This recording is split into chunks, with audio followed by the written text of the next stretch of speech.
Hello.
Hey.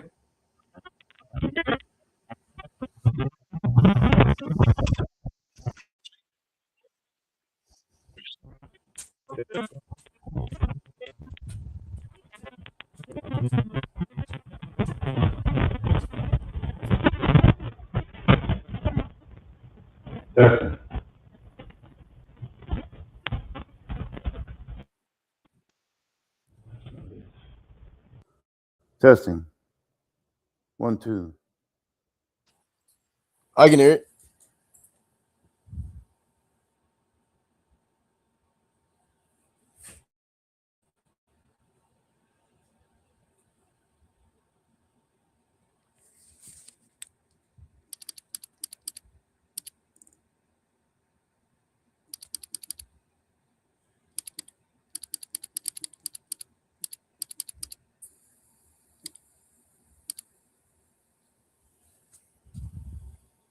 Oop. Testing.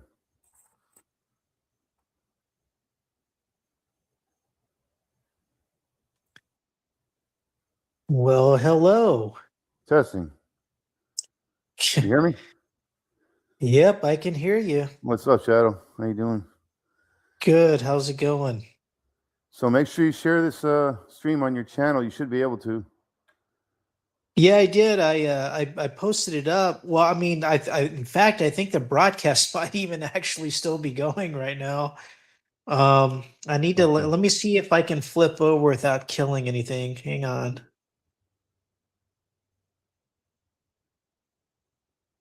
Testing 1, 2. Yeah, it'd probably The be, other. Yeah. But Adam should have it. Is Adam in here yet or no? Oh, there he is. Okay. There you go, Adam. Testing. Can you hear us? Yeah, can you hear me? Yep. Testing? Sweet. I'm on your All right, channel. well.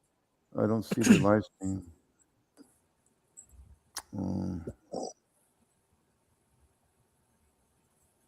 You got to broadcast to your channel the new live. I think it just started a new one, maybe. I don't. Hold on. Yeah, the other live seems to be stopped or something.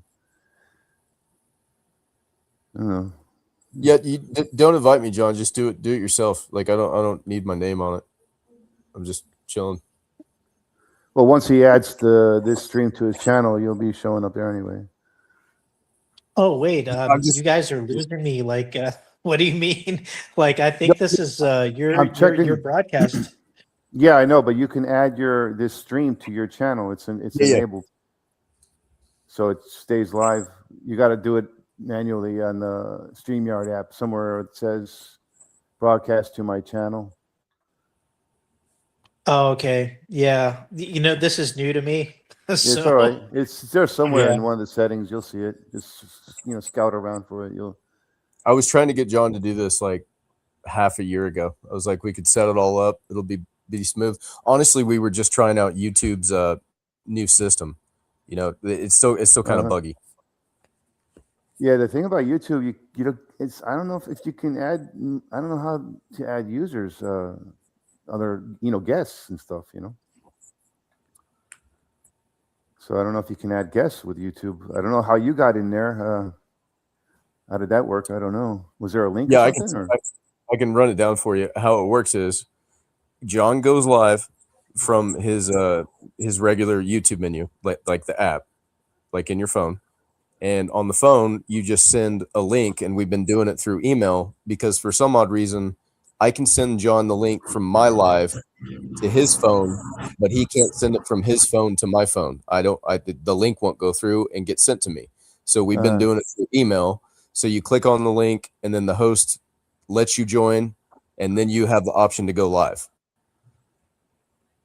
I think I think he got Shadow got disconnected. I think when you connect to this stream, at that point it asks you if you want to stream it to your channel. Oh. That's why he probably disconnected here. Okay. John says he needs a link again. Oh, okay, hold on. Tell him to go to my channel. I'll put it in the posts. Okay. Hold on, I'll do that now. Where is that? Copy. Oh wait, can you send him the link from here? Okay. I think when I tab out on my phone, because I don't have the StreamYard app, then I can't hear you. Can you hear me?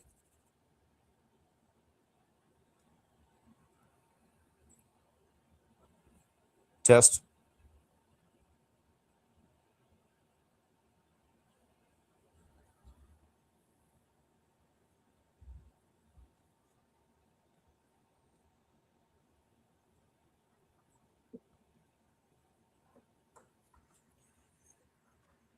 I hear him. Can you still hear me? Yeah, I still hear you. Yeah. Okay. I think I heard him on his channel or something.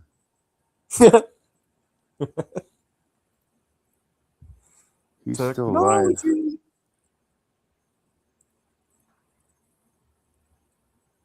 Yeah, I like StreamYard. There's this other one called Streamlabs. I tried that one and I had some issues with it. This one, StreamYard's pretty basic and user friendly. Yeah, I've used Streamlabs before. It's nice because you can like multi-stream. You know what I mean? Not really. What do you mean? Like more than one live stream? Yeah, like to multiple platforms, like to Twitch and YouTube. Oh, right. Okay, yeah. So wait, StreamYard only goes to YouTube or Rumble, right? You can do Rumble. I don't know because I don't use StreamYard myself, so I don't even know if it doesn't do it. But I know some I was don't. able to stream to Rumble and YouTube simultaneously. I don't have Twitch or any of those platforms, so I don't know. It's probably the same, to be honest. Oh, there's shad0wburn. So it says I'm backstage. Okay, now it says you're in the show. All right. Yeah, I'm just trying to figure this out. So, like I said, it's the first time I've actually used this. Did you see the link to stream to your channel? This stream? Okay, so when you pasted it in the chat window of the stream when I had the stream going, I did see that, and that's how I got into this stream. And you enabled it, right? You clicked yes or whatever the button. There wasn't anything that said yes. It just took me, it actually opened up my web browser and took me into the StreamYard. Okay, I'm on your channel. I don't see this stream going there, though. Oh, okay. I think it paused it and then just opened up this browser and then took me into StreamYard. You're still live, but it's not. I'm not hearing us on your channel. Yeah. That's because it paused the app and it switched me to this browser. Do you still see an option to stream to your channel while you're in the StreamYard? You see anything in there? What should I be looking for in here? There's 3 dots, a camera, and a microphone. I think the top right, somewhere in the top right, it should say. Okay, this to your. It's a blue button, right? Yeah. Yep. There you go. Oh, okay. It says you have to log in order to stream. Log in. Probably got to have an account and have it linked. Yeah. I don't have an account. Oh, you don't have a StreamYard account? Yeah. Yeah, no. Oh, Yeah, that's Well, the issue. We can get that you know, figured this out. is like we're just dice rolling tonight, trying to get back in the action. It's been a while. all right. Yeah. That's weird. You should be able to, because I clicked the button that said, allow to stream to your channel. I wonder if I need to click on my name. Hold on, let me see. Nope, that didn't do anything. And I think last time I clicked on the three dots, it kicked me out. Hold on, let me see. Oh, wait, hold on. Stream this to your audience. Here, hold on. There you go. You don't need an Oh, but account. it's telling me that I need an account to do it, so I can't do What that. kind of account? A YouTube account? No, it's telling me I need a StreamYard account. Is that what it said? Yeah. Yeah, you gotta have permission. You gotta have an account because you need permission to backdoor into YouTube through StreamYards to be able to even. Damn. Well, you could post this link on your live. They can go. John, just make an account real quick. It doesn't take but a second to make one and like link your account, dude. It's free. Yeah, it's a free account. So I mean,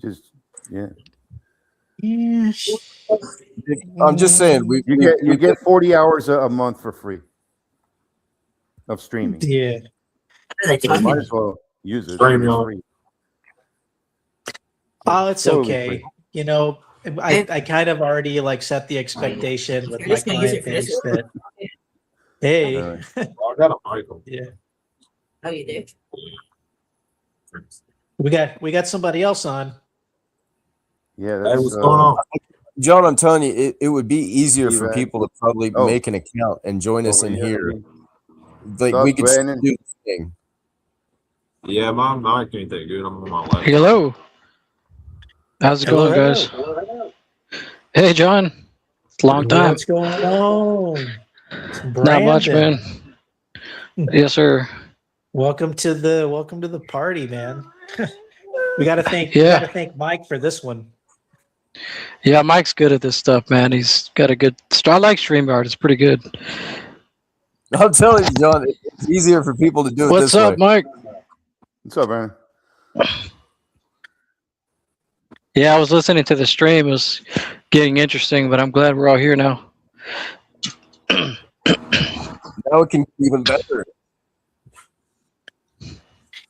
Yeah, this is all beyond what I was planning on doing tonight, like as far as like doing, going beyond an hour. But I've been seeing Michael do some streams, but I can never, I never have the time to get in and engage with anybody because of my busy schedule all the time. But no, this is great. It's good to finally connect with you, Mike. So, John, you're going on about these electrical storms, right? Yep. Mm-hmm. And from my perspective, it's not as confusing to me because I have other visual evidence that leads me to more reasonable conclusions. So many years ago, I saw something that I thought was the moon. Then I thought it was, at the time I saw it, I thought it was the moon, Now I'm going to testify at the risk of sounding crazy. It's already testified anyway. I did an upload on my channel about the blue Kachina. And so I saw this thing in the year 2000. It is when I saw it. That's when I remember seeing it. And I thought it was the moon. And then that was for like the first 10 seconds because that's all my brain knew to exist up there at 10:30 in the morning on a Saturday. It has to be the moon because it wasn't bright enough to be the sun. And it was whitish silvery. So then after that, I said, it's not the moon. It has no craters. It's too perfectly round. And it's way too bright to be the moon. So I thought it was like a UFO mothership or some weird thing like that, It's like, wow, I'm driving when I saw this thing. And I had a Volkswagen. You know how those camper Volkswagens have those windshields that are flat, more vertical? They're not like, you don't have to like really, you could see straight up just leaning forward while you're driving in those cars. because of the windshield. It's more like a vertical placement of the windshield. So I was able to look straight up. I'm driving. I see the color of the light change in front of me from the normal sunlight color to a bluish silvery tone. And I figured the sun is acting up or something. I don't know. I looked up and I saw this thing that I thought was the moon. And then I couldn't quite keep it in my head as being the moon because it didn't have any craters and it was way too bright and too perfectly round, like I said. So then I'm like, it's got to be a UFO mothership, but I don't see any windows. I don't see anything, like that, like. So your brain only registers what you know to exist. So that would be the moon. And then it's like, okay, I don't know UFOs to exist, but I've seen them on TV. So my brain figures, well, it must be one of the things I've seen on TV. And that's the next thing that came to my head. So after some 4 to 5 years go by, I couldn't wash this out of my head. What was that I saw, Anyway, I get off the highway to go do a job. I made $800 that day doing a phone system install. And I was smoking cigarettes at that time. And I would go out every hour to smoke a cigarette and look out, see the light in the daytime. And there was that day, I remember there was no clouds the whole day. I remember specifically the clouds came in at the sunset, like around 6 p.m. when the sun was going down. That's when the clouds started showing up. And when I saw this thing, there was no clouds either. It was blue sky. And so I'm talking to a friend, hanging out, smoking some ganja. Like 4 or 5 years later, I'm telling him this story of what I thought I saw, a UFO or whatever. I don't know what it was, He says, did you hear about the two suns? I'm like, what's that? What's the two suns? He says, YouTube it, two suns. So this was like 15 years ago. I YouTube two suns, and I see these videos of the Kachina, And I'm like, holy shit. That's what I saw. That's exactly what I saw. That was it. There was the nail in the coffin. Yeah. That's exactly what I saw. And so without question, what you're saying is 100%. There's no doubt in my mind that there are planets around this thing. Okay? And when people talk about Nibiru, I don't doubt it. I never saw Nibiru. I've seen images of it from YouTube channels, like The Final Days. You can check her channel out. She's been using those weather cams. She logs in and gets those images, and she throws filters at them and brings out this the Nibiru. So you can see it. It's infrared. You can't see it. Your eyes cannot see it. So they don't have to make clouds to hide this guy. But there's more than this guy around this Kachina. There's more than just Nibiru rotating around Kachina. There's other planets and moons or whatever. So the whole thing that NASA was, the trajectory that they claimed to exist, the 3,800-year orbit, elliptical orbit, I believe it all completely. So when these anomalies show up on the, electrical storms, red stars, people are filming these red stars with their cameras now, or red plasma balls or whatever. It's actually the Kachina heading away, because if you understand the Hubble, I forget his first name, but he discovered the red and blue shift of objects coming towards you are going to appear blue, and objects going away are going to appear red. So in 2012, this star went around our sun and started going away from us, and now it's no longer blue. Like when I saw it, I told you it was silver, whitish, bluish tone, because at that time it was the year 2000. That's before 2012. At that time, it was coming towards us, so it would appear bluish. That's what I saw. It was silvery bluish, kind of white, silver blue. All right, I'll just end it on that note, and that's my testimony. So there's other planets around this thing causing these electrical storms and all this activity. And I'm pretty sure there's a highly advanced humanoid technology on these other planets that are close to us right now, and they're going to get further and further away as the years go by. But for the next 50 or 100 years, they're going to be relatively close because it's a 3,800 to 4,000 year orbit. So it's a 2,000 year estimated midpoint orbit. So in like, let's say 18 to 2,000 years from now, it'll be its furthest point away from us. So to get far away from us, it'll be at least 100 years within those 2,000 years. At this point, it's as close as it's going to get to us. It's 2012 is, in my opinion, was the crossing of these two suns to these two systems, and that ties into the cross, the religion, the cross, the Jesus cross, the crossing. That's what I think the cross is symbolizing: the crossing of two suns, the crossing the paths of two stars. And we're in a binary star system. So if you look at scientists, they say that the majority of suns have a brother. They're binary. The majority of star systems are not singular. They're binary. They're usually two stars.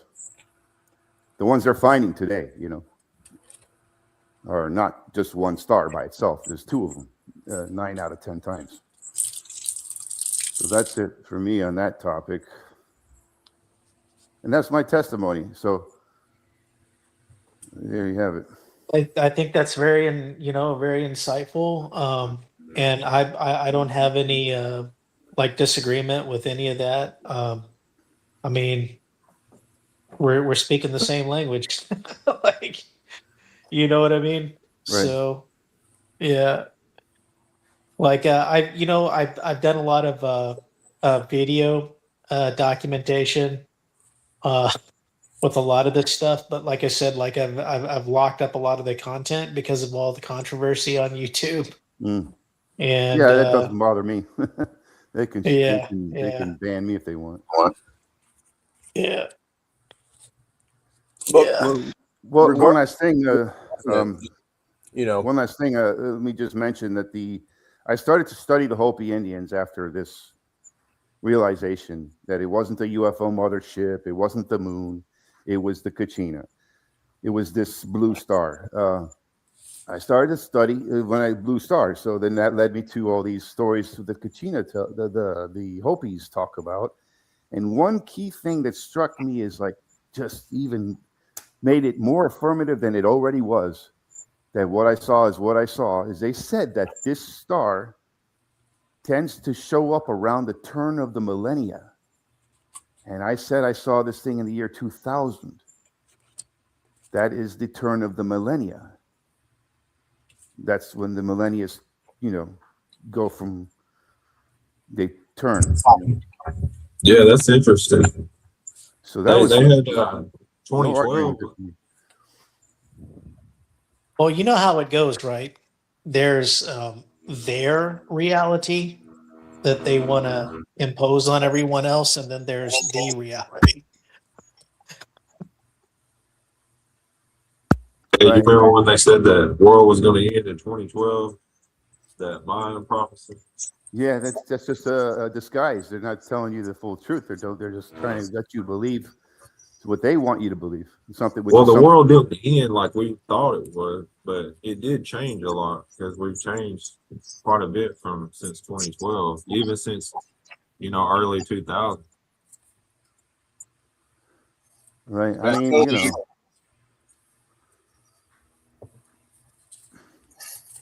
Go ahead.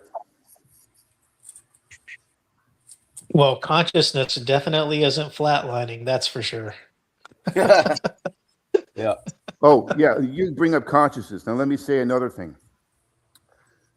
When I looked at this thing, the sensation that I felt on my eyes was, I'm going to be specific here, felt like perfectly geometrical shapes were passing through my eyes.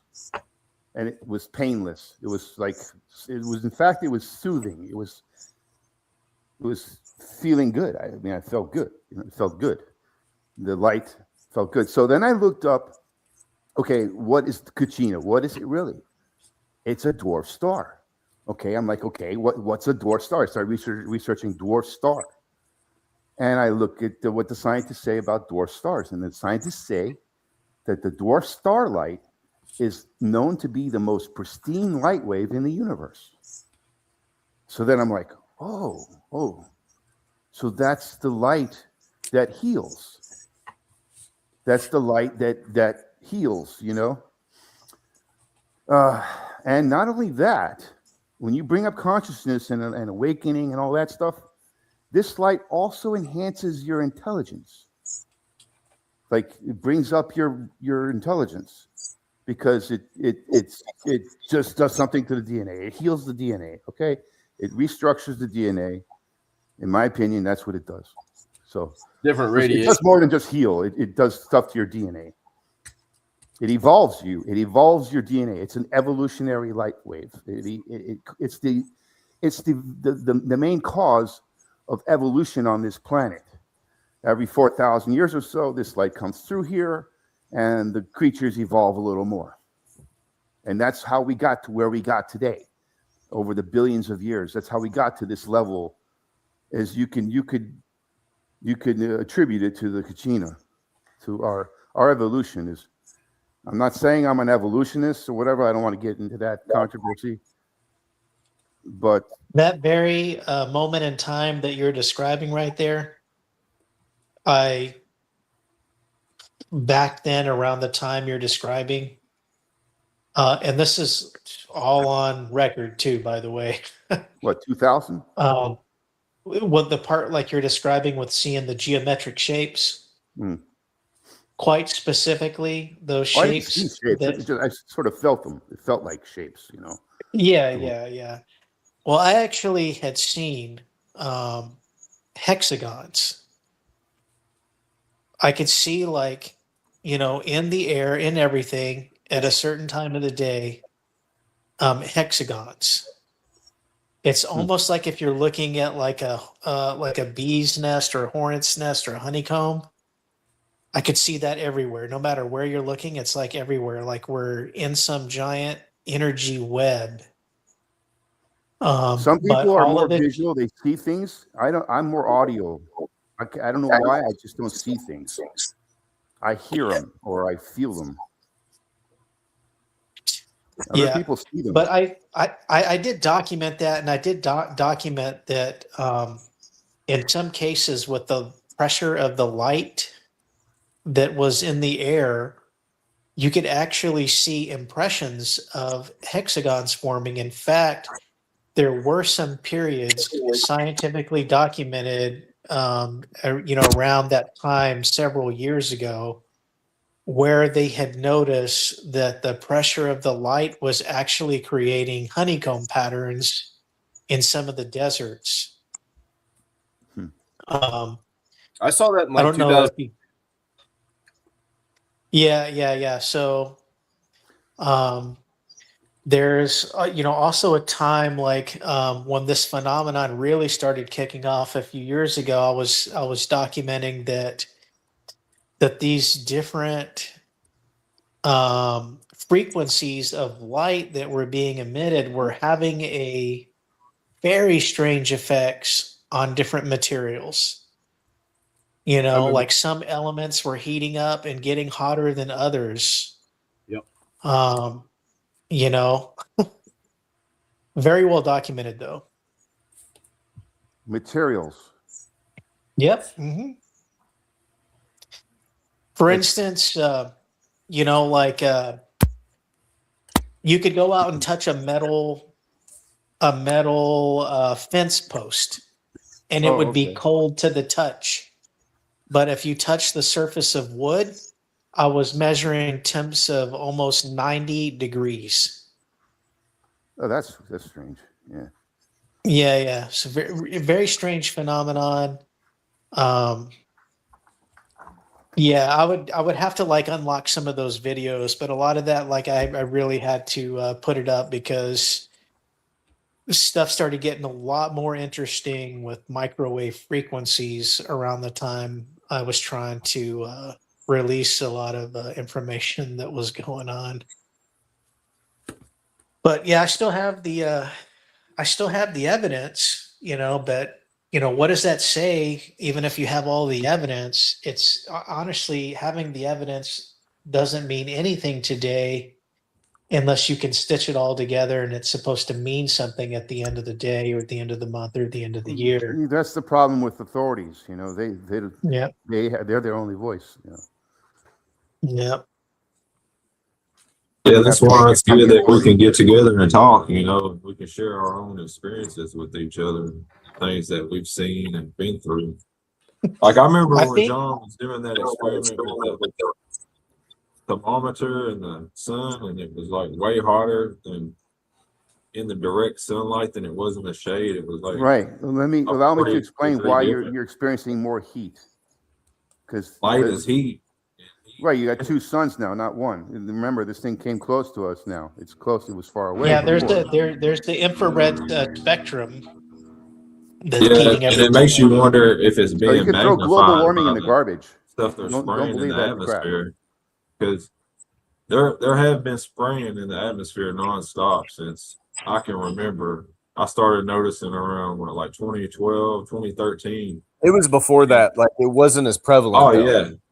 Yeah, definitely. Like 2006, like 2004, I think was when I first started noticing it. Like right when I got out of high school.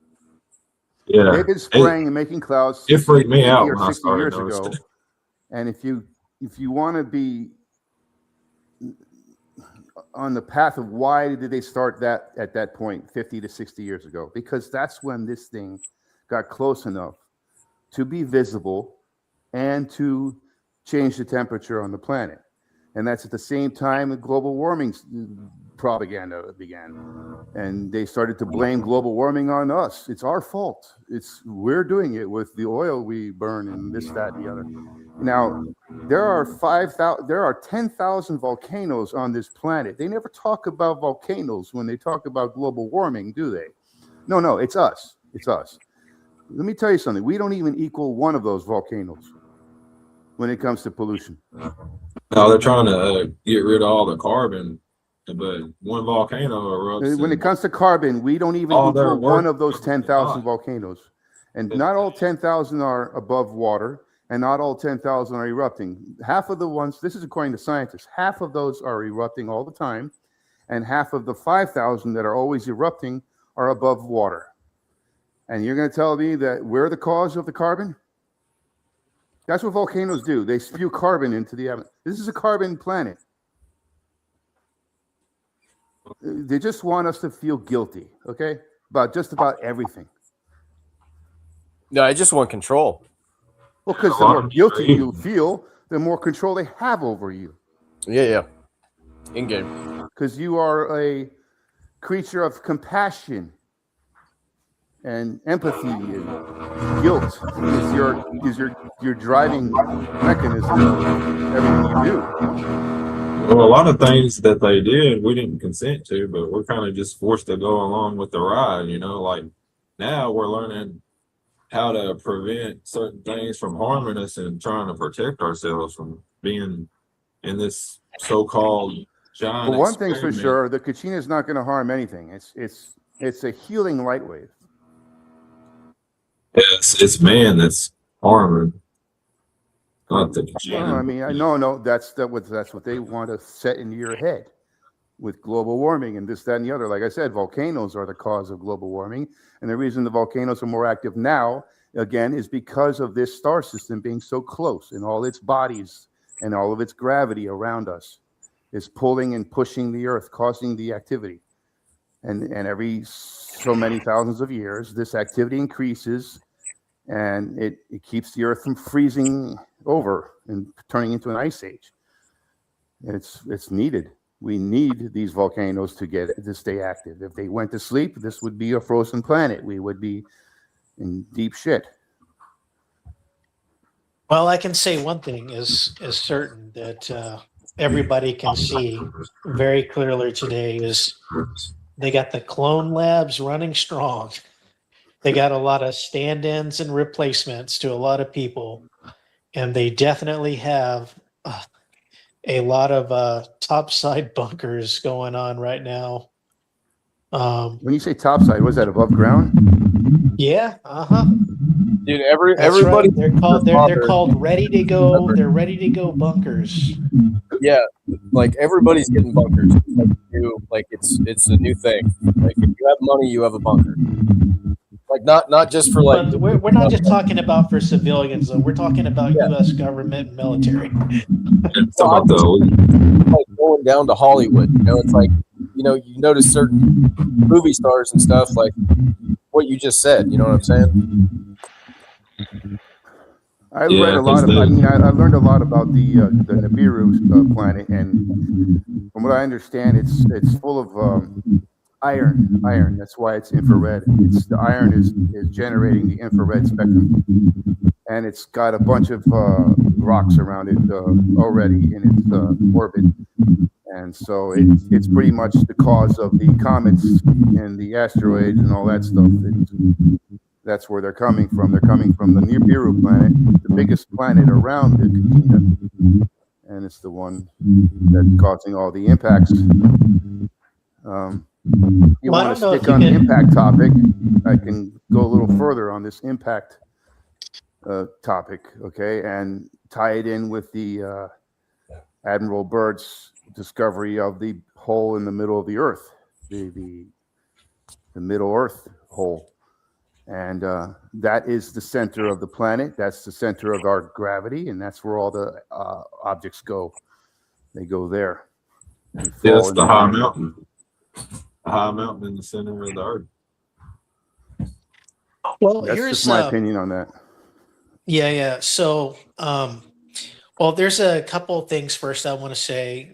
First, I really want to say thanks, Mike, for really putting this together. I won't be able to hang out for much longer because I have to get up in a few hours to go to work extremely early, and I apologize. But Sure. I really would like to come back and do this with everybody again, because I think there's a lot to talk about, and I think it definitely calls for more discussions and more action, on the subject matter. I agree. There is a lot of stuff with the energy devices, global events, political spectrum. There's a lot of things that we could talk about. I'm willing to come back on a weekly basis if y'all want to start meeting up here.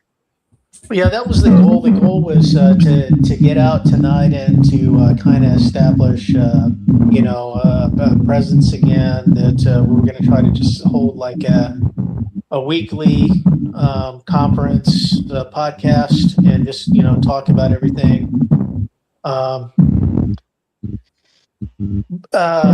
Speaking of the energy stuff, and like I said, like once we get talking about this stuff, like it's never ending. It can just never end. Yeah. But I don't know if I told you this yet, Brandon. I don't even know if you know this, Mike. But Joseph Newman's main counterpart, Jim Jordan, was a very close friend of mine that I was working alongside. He just recently passed away. And I don't know if I shared that with you or not, Brandon, but yeah, he just recently passed away. So now I'm like the last person holding the last of Joseph Newman's physical belongings. So it's like, I don't even know how to even go forward with that one, but eventually we'll get there, get some more discussions, I guess. But yeah, if you guys didn't know that, yeah, he just recently passed away. How old was he? Jim, he's over 70. like 73 to 75 or You something worked like with that. Newman. Huh? Yeah, Joseph Newman. That's cool. So you learned stuff from him, or You bet. cool? All I can say is it's all real. And I got another military buddy that's hiding away over in Fort Worth that's got a Starship coil that he built. And that thing is self-powering, but there is a problem with it, is that once it starts spinning, the core spins so fast that it starts glowing You red got a hot. TV running or something? Yeah, I don't know who that is. It's Unity. Yeah, there it goes. He got it. Yeah, I think that's Brandon. Brandon. Sounds like he's got a Tesla Mute coil yourself. Do going. you want to talk? Can you hear me? Got some kind of interference going on. Got What's that, interference. man? Yeah, I think you have to mute your microphone when you're not talking, Brandon. There you go. Thank you. Oh, I can hear. I think it's a TV or something. I don't know. Maybe a radio frequency. Maybe he's got his pulse motors running over there. Hey, Yeah, no, so but there's my testimony on, you know, the Kachina is very real to me. I don't know about everybody else, but I'm going to be honest, man. The lady you're talking about that takes those photos, I've seen all that. I've been down the road that you're talking about. So I'm like fully aware with it. But I'm just like on my personal views. I'm not saying it's real or not. I've just like kind of have gone past it. And like I'm not fully in on space. So that makes me question what I learned about Nibiru and, you know, the Blue Kachina and the Hopi prophecy. You know, I've been down that road and I've seen photos with my own eyes. I remember seeing symbols. Like it all makes sense to me. But at the same time, man, I just everything with NASA in Hebrew, it's deceive. You know what I mean? It's the eye of Horus. If you really look at everything in the phallic symbol of the rockets, it's like, you know, why does NASA buy like 70% of the helium? Can I ask you a question, Adam? Is Horus monotheism or? It's Egyptian. Like it goes back. So wait, he's after the polytheism. So he's the starting point of monotheism, right? I think it goes back even further, and like he rose again in Egypt, so to speak. Like I believe those certain things. What like I'm saying is, didn't Horus put an end to polytheism and said it's all mono now? It's monotheism now, one God. I think so. Like you know, there you have it. That's the whole thing behind the concept of deceive the fact that it's not just one star. There are more than one. We are a binary star system here. We are not a, you know, there's not, our sun is our God. And so if there's two suns, then what do we have now? Two gods. And this is what they don't want us to see or believe. And seeing, well, it's believing. So yeah, I don't worship the sun. Like I worship the sun like in Jesus Christ, but not like the physical sun, because that's a part of creation. There's some that, you know, they worship the creation over the creator. But the Egyptians did. Oh yeah, sure. That's Horus, Isis, Ishtar. Ra. I mean, they got many names, you know. Isis, Ra, it's the game's the same throughout history. Like I don't know if you're like into Tartary or the mud flood, or you know, just think I know a little bit about Tartary. Right. You know what I'm saying? Like something obviously, like in my personal opinion, you know, we've already had the 1,000-year reign of Christ, and like that was Tartaria, because the cathedrals and the healing centers and the bells and the free energy that we can clearly see, like in history photos. You know what I mean? Like it was ancient Babylon. You know where ancient Babylon was, right? In America. Nimrod. No, it was in Iraq. Gentlemen, I'm sorry to interrupt, but I really got to drop. It's gotta go. Yeah. That'll take my email. It's in the private chat. I just had to say that. Yeah. I don't know. We will come back to it. Thank you, guys. Yeah, see, John. Good to hear from you, John. All right. Thanks, Mike. Bye-bye. You definitely continue what you were going to say. What, yeah, so go ahead. They went back to Iraq because they were trying to find the technology from ancient Babylon. That's where Nebuchadnezzar ruled. And if you know, biblically in Daniel's time, where Daniel was writing about Nebuchadnezzar's dream, he was the greatest king in that time, and all the kingdoms after him were in a slow decline, like we are today. Like we have technology, but there's nothing new under the sun. So Right. we're like finding the old technology, and we think it's new, but it's But just being like refurbished. like, have you looked into the symbols of Solomon? Like, have you like looked into the so-called magic, like the Book of Solomon? Like, if you No, I if you haven't. I haven't if you look dove at deep. some of those sigils and you look at computer technology and also ancient temples, like you soon realize the correlation to everything is like basically energy. And Right. you know, computers, like they openly admit that they're tapping in to like alternate timelines or dimensions and bringing other things in, like on the supercomputers, you know, like the new quantum, like the qubits or whatever, you know, it's like the ones you have to keep super cold, you know what I mean, like the quantum. Yeah, the quantum computers. Yeah. The ones that go through the ether, they send a code through the ether and then it sends it back, kind of like a Bro, Ouija board or the steroids. guy that made the system basically said it's like being at the altar to an Quantum alien. entanglement. Yeah, like Stargate, like the movie they made, Stargate. It's kind of like the Quantum technology computers. they had in IRA. Quantum computers are operating on the principles of quantum entanglement, and to some degree, because they can be a 1 and a 0 at the same time. Yeah, but they were getting this technology from like other entities. Like some people call them fallen angels, some people call them, demonic spirits, but they were communicating with another entity, and they call it, their so-called God or whatever. But that's how they were getting the information to build this stuff and the That's what the technology. Nazis did. That's what the Nazis did. That's why they hunted for all those treasures. And I don't know if you've heard of the Vril Society, but it was basically like where Aleister Crowley came from, right? It's all the same. It's all the same magic and playbook. It's either you play the dark side or you play the light side. And I see that totally, and I see that in my life. And like when I learned the truth about like there is magic in both directions, like, it all kind of clicks. You know what I mean? Oh yeah. It's based off of like duality, a dualistic system, There's And somebody said alchemy. earlier, I'm sorry, I didn't mean to cut you off. I thought you were done. I mean, I learned a few magic tricks, and let me tell you something. I had those tricks played on me, and I thought they were magic. Let me tell you something. Magic is definitely that which you do not understand. It's not that you can't do it yourself. You just don't know how.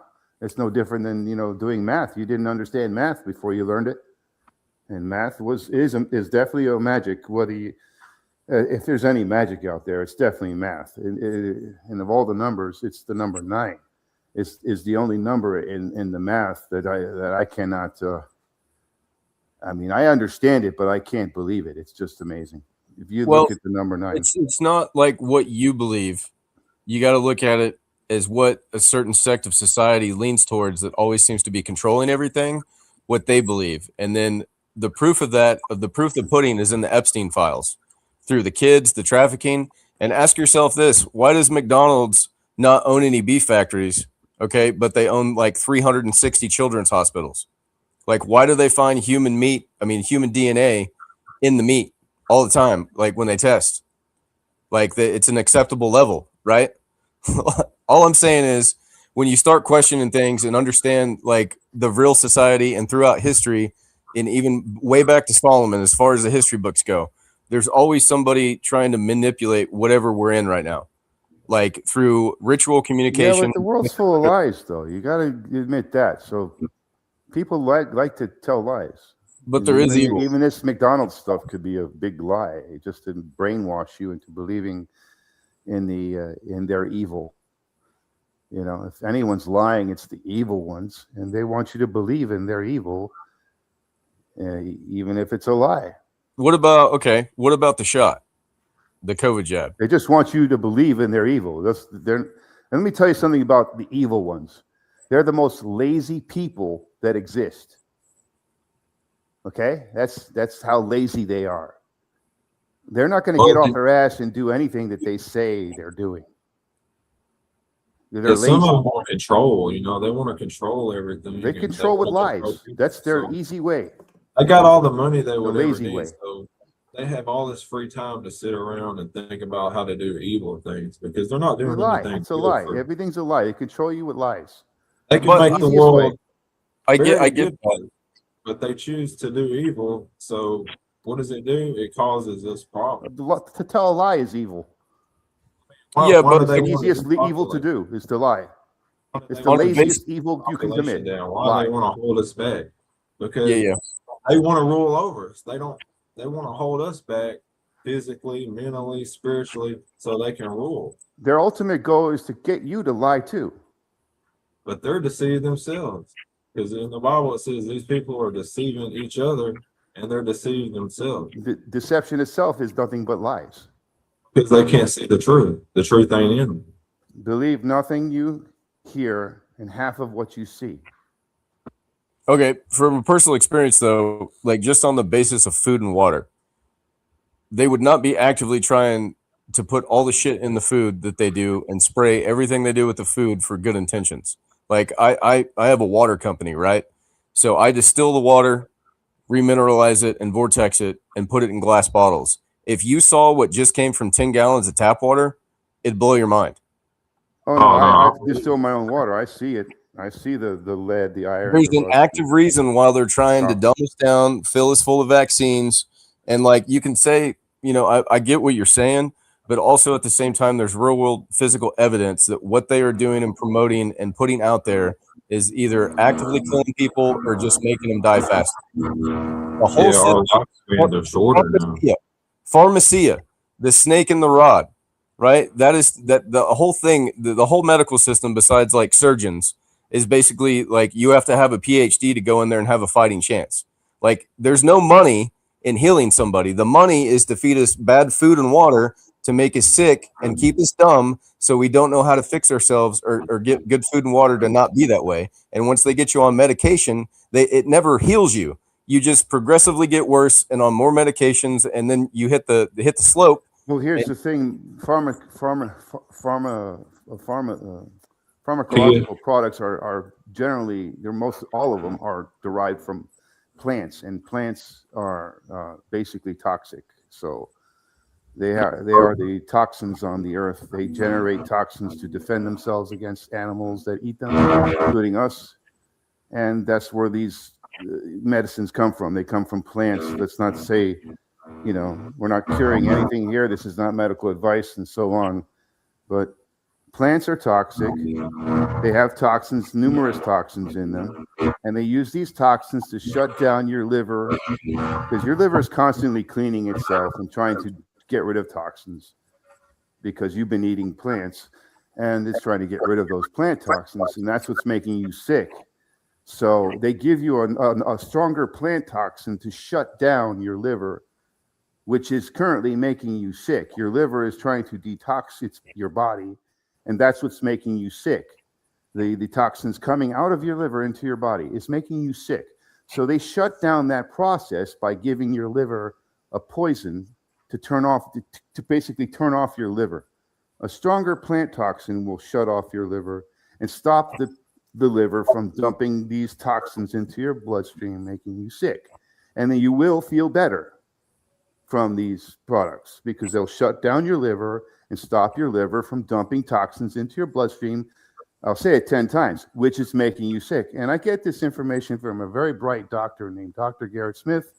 His nickname is Nutrition Detective. You can find him on YouTube. And his whole theory is about toxic bile, which is where the liver stores all of the toxins. It's in the bile. And when you eat a fatty meal, the bile will dump. If your bile is toxic, you're going to get an upset stomach because it's going to dump in your stomach when you eat that fatty meal, and the fats trigger the bile to come out because you need bile to break down fats. So it's more complicated than we realize, but it's actually more simple than you realize. That's what I'm trying to get at. They're genetically modifying our food. So the basic food that people are eating, you know, I'm sure the elite know which ones to stay away from and which ones to prolong their lives. But the stuff we're getting is causing cancers. It's basically like poison. So you go and eat some at the grocery store, or, you know, you're getting genetically modified, whatever it says on the label, and it has all these like chemicals in it that aren't even natural. They're synthetic. And your body, it don't know how to process and absorb these things. So it causes cell mutation. And when your cells divide, normally, you know, that's how your body replaces its cells and regenerates. They divide. But if Unless you they're got infected. but if you got genetic manipulation going on, Oh, that's hold how on. these Genetics is genetic problems are genetic maladies are caused by toxins coming from plants. These toxins mess up your genes. Okay, don't get Yeah, into a I get tangent that. here on that. But do you It's know really that simple. toxins and poisons? You know the difference between like a chemical and a plant, like a natural. All the poisons come from plants. Look into that doctor's double helix thing, and it says the same thing. It's all from the plants. All of them. All from the plants. You can't All get right, poisons from I'll animals. research it. Research it. Even the rainforest Indians are taking the plants and making darts Where out of them. And where does frogs, radiation frogs. come from? Huh? Where does radiation come from? Does that come from? Yeah, I've got a question. Can anybody hear me? Yeah. Okay, go ahead. Mike, you can hear me. I can see it. Hey, Adam, it's the first time I'm meeting you, man. Nice to meet you. You too. I'm Brandon again. Good friend of guys, mine. by the way. Mike, I don't know about B-Rad. It's the first time I'm meeting you too. I'm just sitting back, just kind of listening to everything. This is not really something I talk about, to be honest, on YouTube. Even though I know a lot about it, like you guys, I've never been like comfortable talking about it on YouTube because I probably will say too much. But I'm more into like the energy stuff, which me and John used to talk about a lot. And Mike, I haven't been on YouTube in a while because I've been in a moving transition again. So I just finished moving and setting up my new lab and everything. So I'll be back on YouTube soon. It's just been a long process, but a lot of good things are happening in my life. Are you into energy stuff too, Adam? I'm not sure. Are you Dude, into? I'm trying to follow what John has done and is doing, and like I do my best. And it interests me a lot. Like I even follow your channel, like not to like fanboy, but like I do try to follow like what you're doing and understand it, like to the best of my knowledge. Cool, man. Like if you ever want to talk, we can get in contact. My email's on the on my YouTube channel. If you ever right wanna. Yeah, and we can. Put my email in the private chat.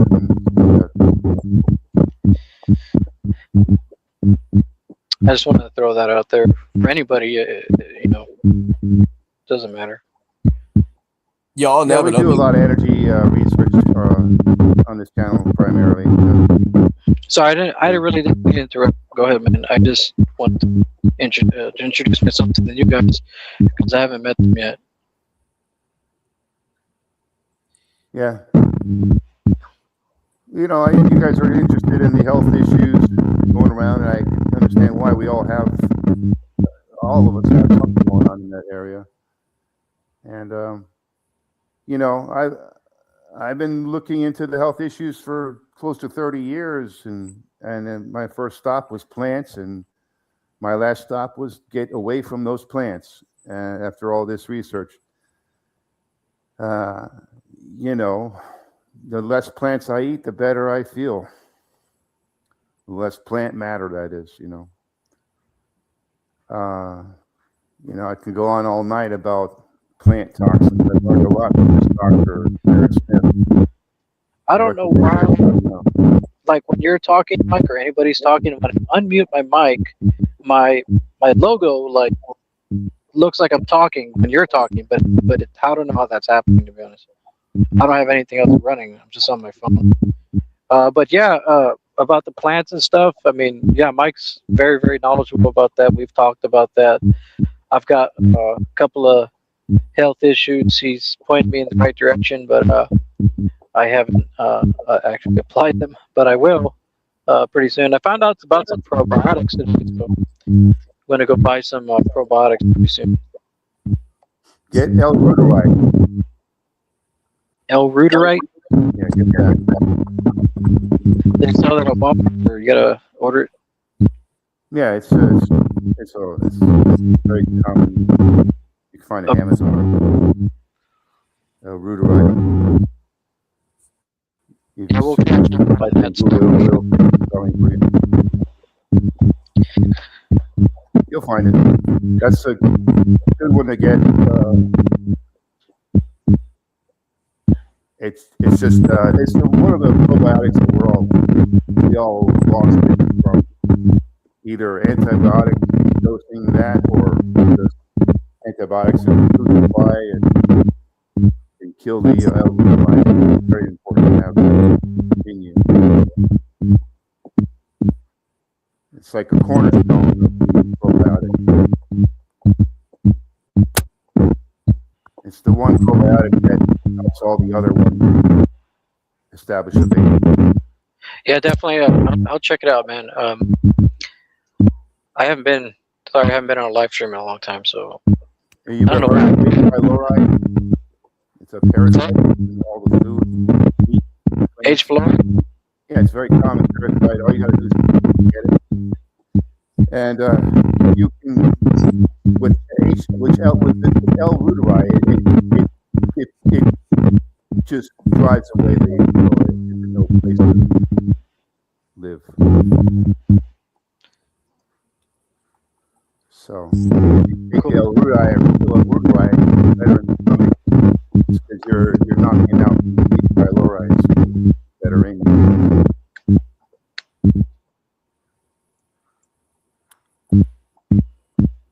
Adam, anybody still there? Oh yeah, I just listened. Yeah, I'll just listen. I couldn't really hear it too good. It sounded like you got some interference coming through. Look, I mean, nobody wants to kill animals that live and we all try to get away from that at one point. And I'm telling you, unfortunately, that's this planet. You know, the animals are here to provide for us, to live, to thrive on this planet. Now, you can plant it, you will be a survivor. Have the survivor mentality. Yeah, I've definitely noticed a lot of difference between like the store-bought, like the beef compared to like deer meat. Like, I mean, I know a lot of people don't like venison or deer meat, but I'm just like the taste difference is so much better for the deer than it is like the store-bought, meat, the beef. I just don't know what they're feeding the animals. Or I do. We do cattle. Soy and corn. We have 350 head of cattle. So y'all grass fed? No, I'll tell you how everybody does it because it's the only way you can afford to do it without going through the USDA to get all the proper certifications for grass fed. And then you realize it's all kind of a scam anyway. But you feed them GMO corn. Sometimes you sprinkle in like if you get a good deal on some leftover like cereal or candy, you throw that in, right? And then you jab them full of shots since like every couple months since they're reared, right? If you knew like all the stuff you had to inject the cattle with and that we have to pay for, it's like mind-boggling, right? Like it's they didn't do that back in the previous times. They didn't do all that, right? No, absolutely not. They didn't have GMO corn either. And I'm thinking, man, what happened? Where did we turn down? Well, let me tell you something about corn. Corn is high in retinol. If you listen to this doctor, Garrett Smith, nutrition detective, his whole thing is stay away from retinol foods that are high in retinol. Retinol turns to an aldehyde called retinaldehyde. Your liver has to break down this aldehyde, and it's the most common aldehyde that you're going to have in your liver. It's the most abundant one anyway. There's all kinds of aldehydes. Like vinegar is acetaldehyde. You don't want to use vinegar. anything that's aldehyde is going to run down your ALDH pathway, which is the aldehyde dehydrogenase pathway, which is what your liver enzyme pathway called the ALDH breaks down these aldehydes. So we have an ability to break down these plant aldehydes. Now, plants are the only thing that form aldehydes. Animal products do not ferment. They putrefy. So there's no aldehyde formations from animals unless they're eating plants and they have built up aldehydes in their meats. Now, if you're feeding cows corn, they're going to have a lot of retinol in their meat. So yes, the meat will form aldehydes when you eat the meat, and you'll have aldehydes in that meat. So yeah, like they say, if you got higher diabetes, amounts where they like if eat you're grass, it's diabetic, less aldehyde, you less want to stick retinol in to a grass. more meat diet, like a carnivore diet. But man, a lot of the food that they give us now, like everything has sugar, and sugar is like poison because it's refined, and they put it in everything. And there's something else they put in it. These seed oils are like, well, seed oils. The reason seed oils are bad for you is because they turn into the worst aldehyde that you can possibly consume. That one is called malondialdehyde. That is the hardest aldehyde to break down by your ALDH pathway, and it can cause permanent damage. So yes, that's why you don't want to have seed oil. Doesn't matter if it's peanut or sunflower seed, any kind of seed oil. Okay, I got olive a oil, question. all of it. to digest these things. Say again? No, I just had, bodies oh, sorry. are Didn't to digest. My bad. Go ahead. No, go ahead, dude. I didn't mean to. Like the oils they're putting in there, I can't remember the name of it, but it's the most common. I think it's like soy Safflower. soy lecithin or something, and sugar. Yeah. Our bodies. Is my mic causing This it? is our heart rhythm too. You have some Like our interference, electromagnetic rhythm in our body. Maybe rejoin. Disrupts it. Yeah, I'm trying to join. I'll post it. And it causes blood pressure to rise and fall, and it's just there's a lot more to it than we realize. And it's a lot of it's the food and the water. They're putting stuff in the water, they said, to treat the bacteria. And it just it's harmful. Like, I don't even know why they would be putting heavy metal byproduct like fluoride in the water, but You can push fluoride out with the iodine. yeah, it's not as much as the toothpaste though. Like, it's like a 5,000-to-1 ratio compared to the water to the toothpaste. So if you're using Crest Cavity toothpaste with fluoride, it's like 5,000 more times stronger than it is in the regular public water. Check. Okay, that seemed to fix it. Yeah, every time. So Yeah, you're some- talking about like on the side of a product, you know how like everything nowadays you go into Walmart, it says this product contains a bioengineered food ingredient with all the modified cornstarch and all of that. Even like behind like certain products, it'll say go to this website to learn more, and it tells you about all of the how they've been modifying the food and everything there. Well, the grocery stores didn't really start till like the last 100 years. I mean, yeah, everybody traded back then what they grew, and everybody hunted and foraged or whatever. The grocery store started out. No, dude, it started when we were kids, right? When we were in grade school, that's when they started shipping. Yeah, they all wanted the to food. put us on like grilling because we ate the food, and they said, well, he don't want to pay attention to the lies that we're telling him, so let's give him drugs and get him on pharmaceutical speed. That way he'll listen to the lies we're trying to teach him and program him. You know? But I do have a question that relates to like everything being about plants and like breaking down, the bile for the liver. I would like to know your like thoughts, Mike, on why there's so many like heart issues, right? And then the clots. Okay, like my that's dad. easy to answer. Hold on, and then my dad just had to have his carotid arteries, right, cleaned, and he's been on blood pressure medication and like everything he's supposed to, and he eats just meat. Like, he doesn't eat plants, and he just eats meat. And it's like, I know a lot of people eat just meat. And they end up having the same. Smoking, alcohol, none of that. He used to smoke, and he doesn't really even drink anymore. Like he'll have a drink, maybe. All right. Well, the drinking is what led him to the drinking and the smoking brought him to that point with the heart issues and because alcohol is what these plants also turn into from. So anything like retinol, this is all from Nutrition Detective, by the way, Dr. Garrett Smith. I learned all this from him. Alcohol. Yeah. I want you to know that. Everything I am relaying here, I learned it from this doctor. He just is amazing in my point of view. So if you look at the words retinol, it ends with an OL. Look at the word alcohol. It ends with an OL. Look at the word menthol. It ends with an OL. Look at the word so on and so on. All these words like tocotrienols, which is vitamin E. It's supposed to be good for you. It ends with an OL. Yeah, all of these things that end with OL, you do not want to consume them. They're going to turn into alcohols in your body. You can consume them short term for like let's say eugenol from the clove leaf. If you got a toothache and a bacteria in your mouth, yes, the eugenol will kill the bacteria by damaging the DNA of the bacteria. But keep in mind, the eugenol will also damage your own DNA. But that's why it's a short-term use. You don't use it long-term. So if you're drinking long-term, like your father used to probably, he used to drink for years, right? He didn't just drink for a couple days and stop. Like the average fucking American dad back then. Right, a beer a night, right? Yeah, that's long-term. That's chronic use. And that's all it takes to get to this point, with health issues. So that's why he doesn't drink anymore. He realized what caused the problems. And so it's damaged, from the alcohol.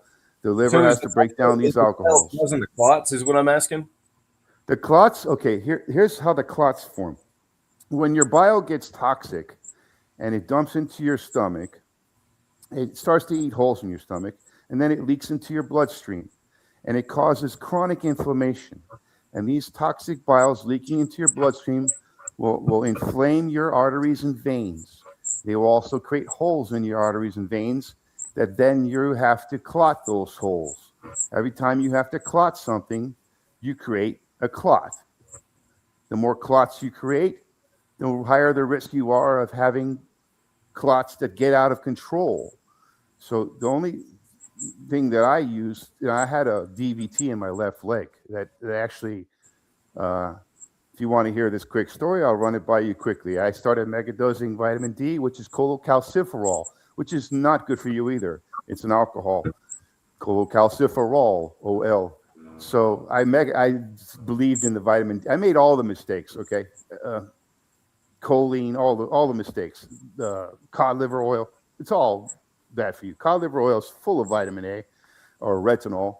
And by the way, the Rockefellers the milk was going out of business, so the Rockefellers campaigned for finance day research or the fake research on retinol to turn it into a vitamin, which it's not a vitamin. It's a ubiquitous plant toxin, but nonetheless, they managed to use their money to turn it into a vitamin and call it vitamin A. So what was I going at? I started megadosing cholecalciferol. I broke up the calcium clot in my leg by doing that. Now let me explain to the vitamin D will break up the calcium in deposits in your body, but it will not put that calcium back where it needs to be. So what you end up doing is creating a bunch of calcium floating around in your body and having no place to land properly. In other words, it won't go to the bones. It'll just fall back down somewhere else. Instead of being a calcium clot in your leg, you'll now have a calcium clot in your brain or your heart or somewhere worse, where you were better off just leaving it in your leg. So what happened to me, megadosing cholecalciferol, is I broke up the calcium clot in my leg. I drank a lot of milk as a kid, a gallon a day, so I had a lot of calcium. And it went to my lungs, and I coughed up a little blood and pretty much blacked out from that experience. I had a pulmonary embolism. So that can kill you, but I got lucky. So usually it lands in the lungs when the clot breaks up and you cough it up as a little blood. But sometimes it can land in the heart or the brain and you have a stroke. So this is why you don't mess around with vitamin D. You let your body make vitamin D with sunlight and magnesium. If you want the natural vitamin D, and it's not cholecalciferol, the body makes its own D hormone. It's a hormone, and it does it with magnesium and sunlight. So that's all you need for that. Get away from vitamin D supplements. If it's in the milk and you can't resist the milk, just limit how much you drink of that milk.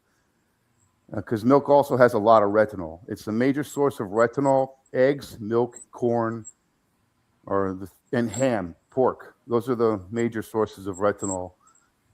So Yeah, you were getting at the clots, right? So here's the thing. You can break up clots with vitamin D, but it's extremely dangerous. You're better off using like enzymes to do that, because the enzymes will not break up the clot. They'll actually digest it and dissolve it, which is different. And that's turning it into a state where your body can get rid of it the natural way through the kidneys and whatever. It dissolves the clot using enzymes. So nattokinase, lumbrokinase, serrapeptase, and there's a few others, but those are the good ones for breaking up clots. And if you have any clot issues, that's what you need to be using: nattokinase, lumbrokinase, and serrapeptase. Serrapeptase will break up calcium and protein clots. Lumbrokinase is the best one. And nattokinase, and then you can get. Nattokinase is a fibrolytic enzyme, so it breaks up the clots formed by plant fibers. And then you can get acid stable protease. It's got to be acid stable for it to work. A lot of the protease that you buy, it's an enzyme. It breaks down protein. So proteins can also cause clots, excess proteins in the blood. So, and here's the thing: if you don't believe that retinol is bad for you, they tell pregnant women to avoid vitamin A because they don't want the kids to have defects. Exactly. I was about to mention that, Mike. We've talked about that. One more thing, Brendan. One more thing. Go ahead. About vitamin A. If you don't believe it's bad for you, this is a scientific fact. If it stays in your bloodstream for more than 6 hours, you die. Okay? So your liver has to take it out of your bloodstream within 6 hours, and it does that. And it has many ways to do it. And it puts it in the liver. It could stay in the liver, but it cannot stay in the bloodstream. I know about vitamin A. Like I'm just again, I'm not trying to dismiss anything you're saying. I'm just asking. I'm open to anything. Yeah, the plant toxins lead to toxic bile. The toxic bile is the source of chronic inflammation because it's continuously leaking to the bloodstream, inflaming your entire system. Sometimes that bile flows to your brain, gives you a headache. Sometimes it flows to your knee, gives you a knee pain. Or then it goes to the other knee the next day, and you're like, but I didn't ever hurt that knee. But the left knee, I hit it in a car accident or whatever, and I understand that. But then you're like wondering, why is the right knee hurting if I've never injured it? Yeah, I'm just going to tell you, like, I'm on the other end of the spectrum. Like, I have personally, like, I'm not saying, like, I'm dismissing what you're saying. I'm just giving you, like, what the road I'm on now. Like with the short explanation, like I have a cabinet full of herbs, I'm into Dr. CB, just down that road. Right. Like, but at the same time, I'm going to go get my pad to also ask you that doctor's name again, because like I said, I have gotten where I am. The YouTube link in the comments. But, by listening, link it. But I'm just saying, even if I think I'm right, I listen to you. And you're obviously making sense in your own way, even though it doesn't make absolute sense to me yet because I'm on an opposing pole. But I'm also going to go research what your pole looks like. Does that make sense? So the liver can store, and there's over 70 aldehydes. I want to say something. I like what you said, Adam. I'm kind of the same way too, where I'll listen to one end of the spectrum, and then if somebody tries to tell me something else, I'll go research that and come to a conclusion. But I've kind of always been like that my whole life, and I'm pretty open-minded to listen to many different topics and theories with no bias or anything. Because that's how we learn. That's literally how we learn. I did the Sebi route too. I mean, I've Yeah, made that's all all I want to say. mistakes. Don't do the choline thing either, because that's another mistake. Yeah, and actually, the nanokinase that you're talking about, like I just recently researched that for my dad, so like I know what you're talking about there. Oh, and so. let me tell you, the bottle you're going to get is going to say take 1 capsule. If you dig into the research on how much you should be using of that to get anywhere, Like 1 capsule 5,000? is not enough. Not enough. Okay, it's only 4,000 fibrolytic units in 1 capsule, and that doesn't get past the stomach acid. You need at least 12,000 fibrolytic acid units to get past the stomach to the bloodstream. You want it to get to the bloodstream. Taking it on an empty stomach is the best way, but 1 capsule ain't going to do nothing. And I was doing that for years, throwing away my money on these bottles. Now I take 3 capsules, and I'm actually noticing the improvement. It's a long process. It's not quick. It's a subtle, long-term change. It takes a year or more, but you will notice it in the first month or so. If you take 3 capsules, 12,000 fibrolytic units of nattokinase, that will actually do something. But the bottle will say take 1, which is not 12,000 fibrolytic units. It's 4,000. So a lot of these supplement makers don't know what they're doing. They're just trying to sell something that they know people want, and they know it's good, but they just don't know the full thing. And the same thing with serapeptase. The bottle will say take 1 or 2, whatever, and you need 6 capsules of that, and I think that was I don't know, around 18,000 units or something like that. But yeah.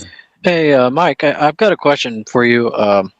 Personal question in a way. Not about me, but for someone I know that I love very much. I have a loved one that has a disease called celiac disease, and since you know a lot about this more than me, way more than me, it's over my I head. remember what celiac was. Was that the grains or the wheats? Or It's like an autoimmune disease, I think. It affects people's thyroids and stuff like that. If you could look it up for me real quick and tell me what you possibly know or things that could possibly help. And search in the search box celiac. Celiac. Yeah, he's made tons of videos. What about this real quick? I don't know if you ever heard of a product. My friend or somebody just told me about this today. It's called Health Aid. They sell it like at Walmart or Dollar General, but it's called Kombachu or Kombachu. I'm not That's a kombacha. probiotic, yeah. Right. Yeah. Is that a good stuff, or what do you know about that? That's good. I drink it. Yeah. You do? Yeah. You need Well, tell me. I never drank it before, and I picked up some tonight at the grocery store. I picked up a kombucha, lemon and ginger, and the other one blueberry and pomegranate. Does it work? No, it said it had prebiotics. Good for you. It's just like you're trying to, Yeah, there you go. Often stuff. It's something you can drink that's okay. Right. Brandon, it's gluten and wheat. They can't eat that stuff. Hey, I got one more question. You there, Brandon? Yeah, I'm here. I was just trying not to talk over. If you have celiac disease or anyone you know that has it, they have to stay away from grains, breads, all that stuff. Right, no gluten bread products. Okay, yeah. No tortillas, bread, flour. No pasta, nothing with grain or wheat in it. Right. We spray our human wheat with folic acid, which turns into like the gluten allergy and creates the celiac disease. Right.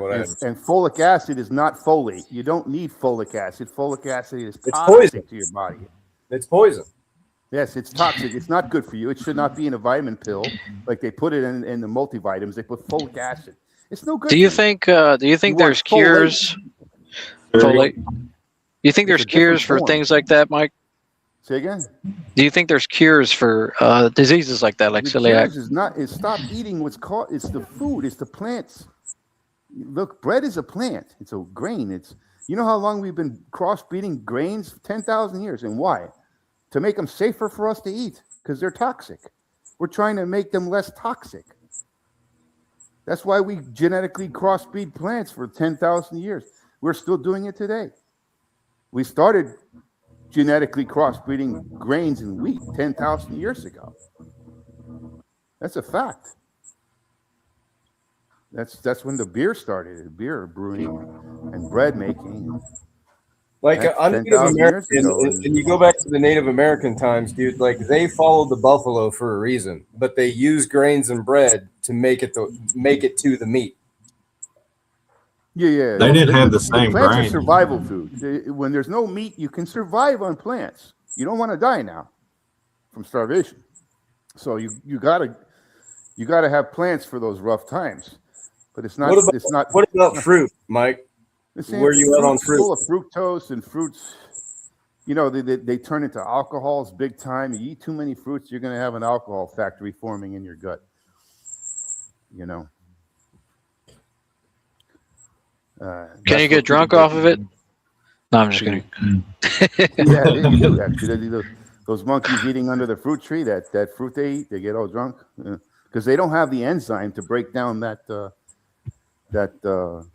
I don't know. I just look at the Philippines, and most of their diet is fruit, rice, and very little meat. And it's like they're some of the most healthy and long-living people that are on the planet. Beans and rice. If you mix beans and rice, it makes it. Well, beans I'll give a pass to because they're high in protein, somewhat accessible protein.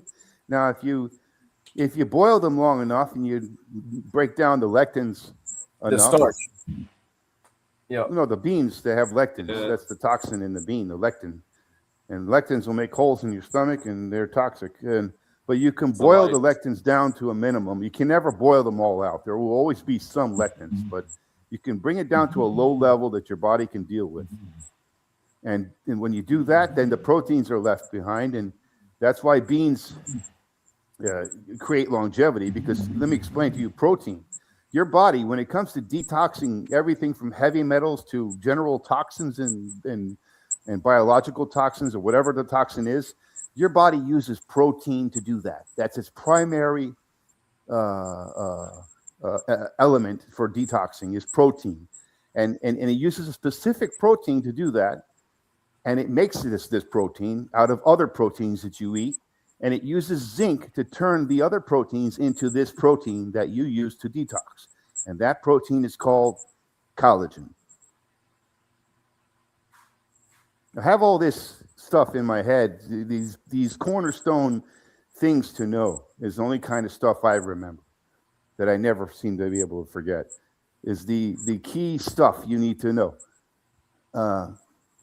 Yeah, and that's protein. That's why beans create longevity. They're high in protein, and they also have a fiber in there that your good bacteria loves to eat. So, you know, beans they're one of the exceptions in the plant kingdom. But they still eat meat in the Philippines.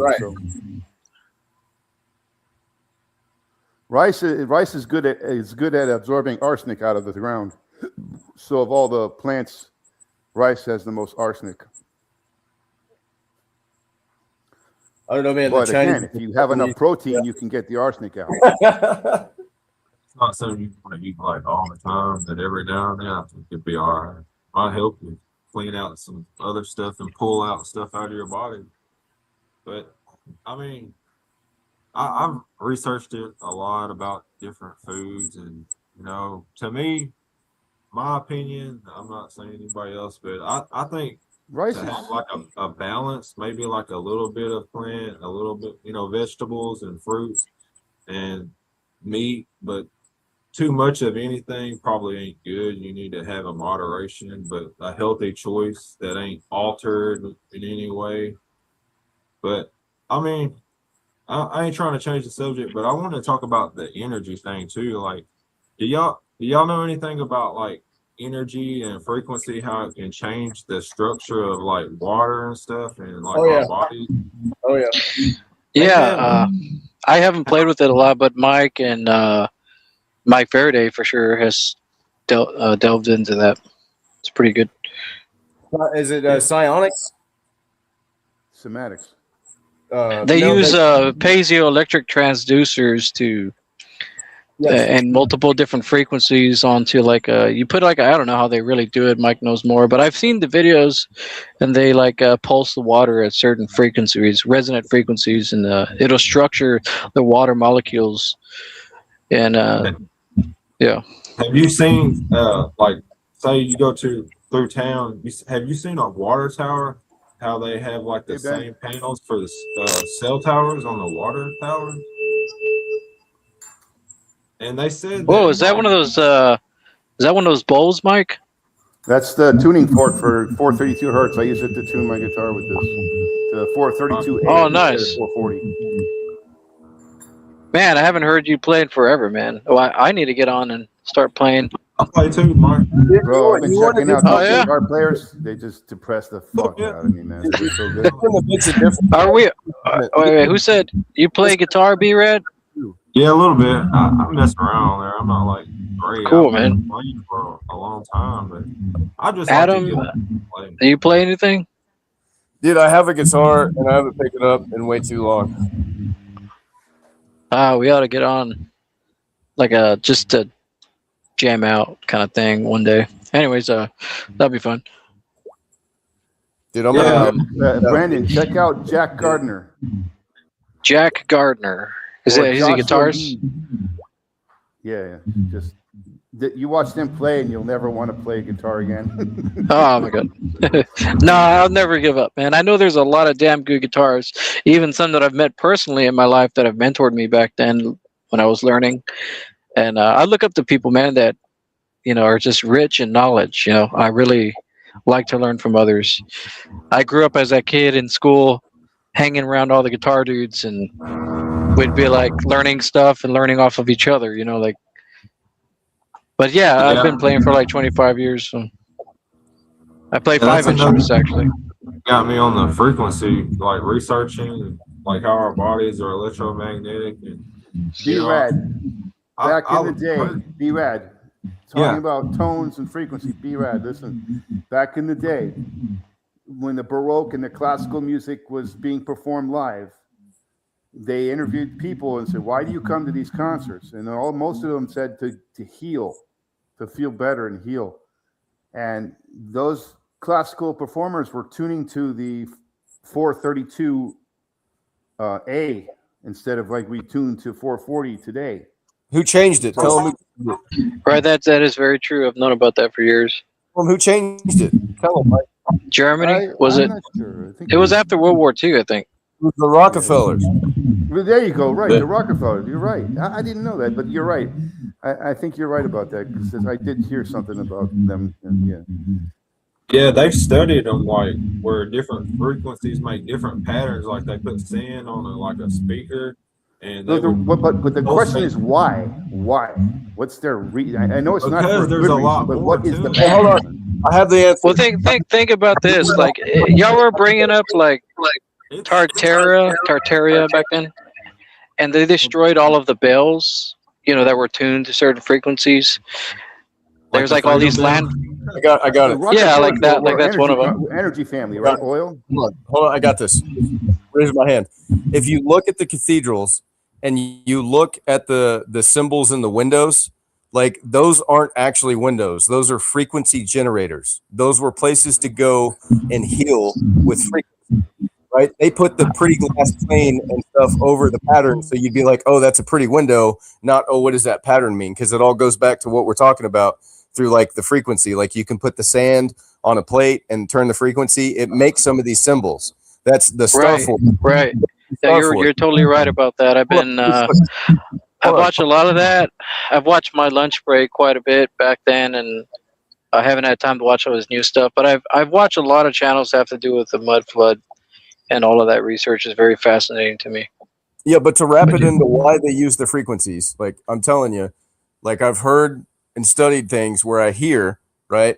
This is all placated, could be false, but it just goes with what I'm studying and what I'm learning about the spiritual aspect of being here, right? Like I was saying earlier about the rituals.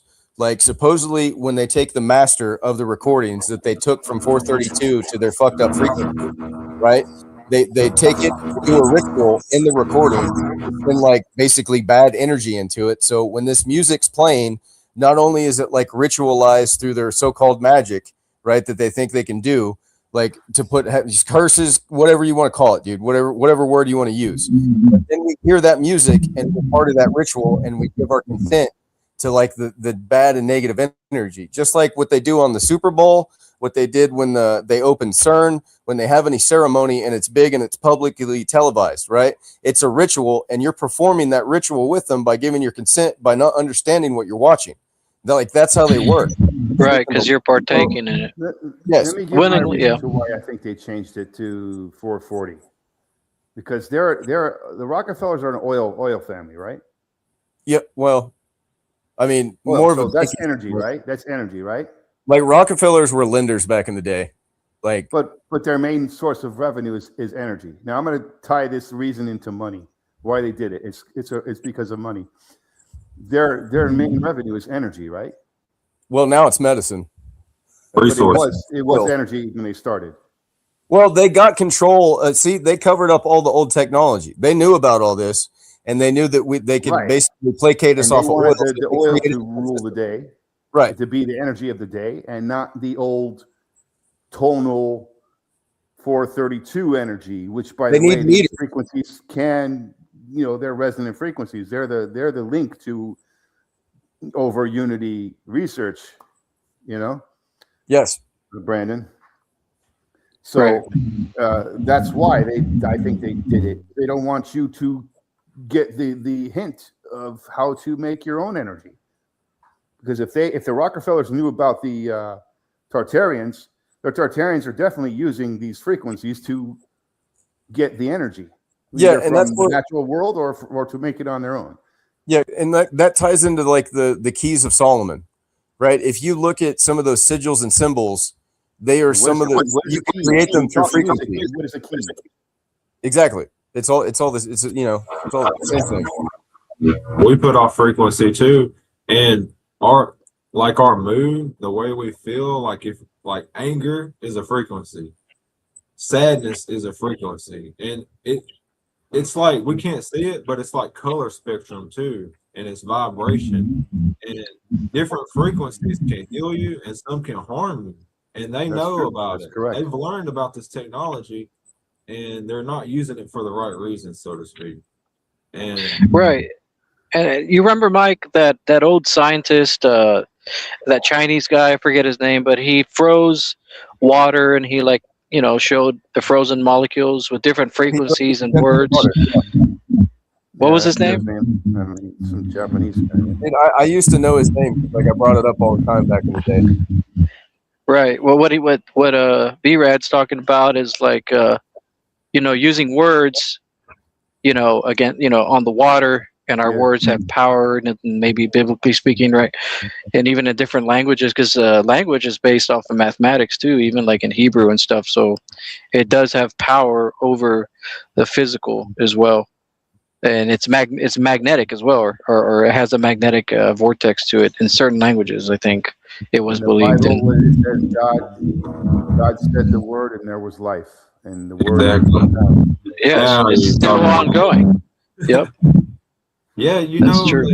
When Babylon, I know I say Babylon like earlier, but at that time in the Bible, it says these people were all of one language and they were of one mind.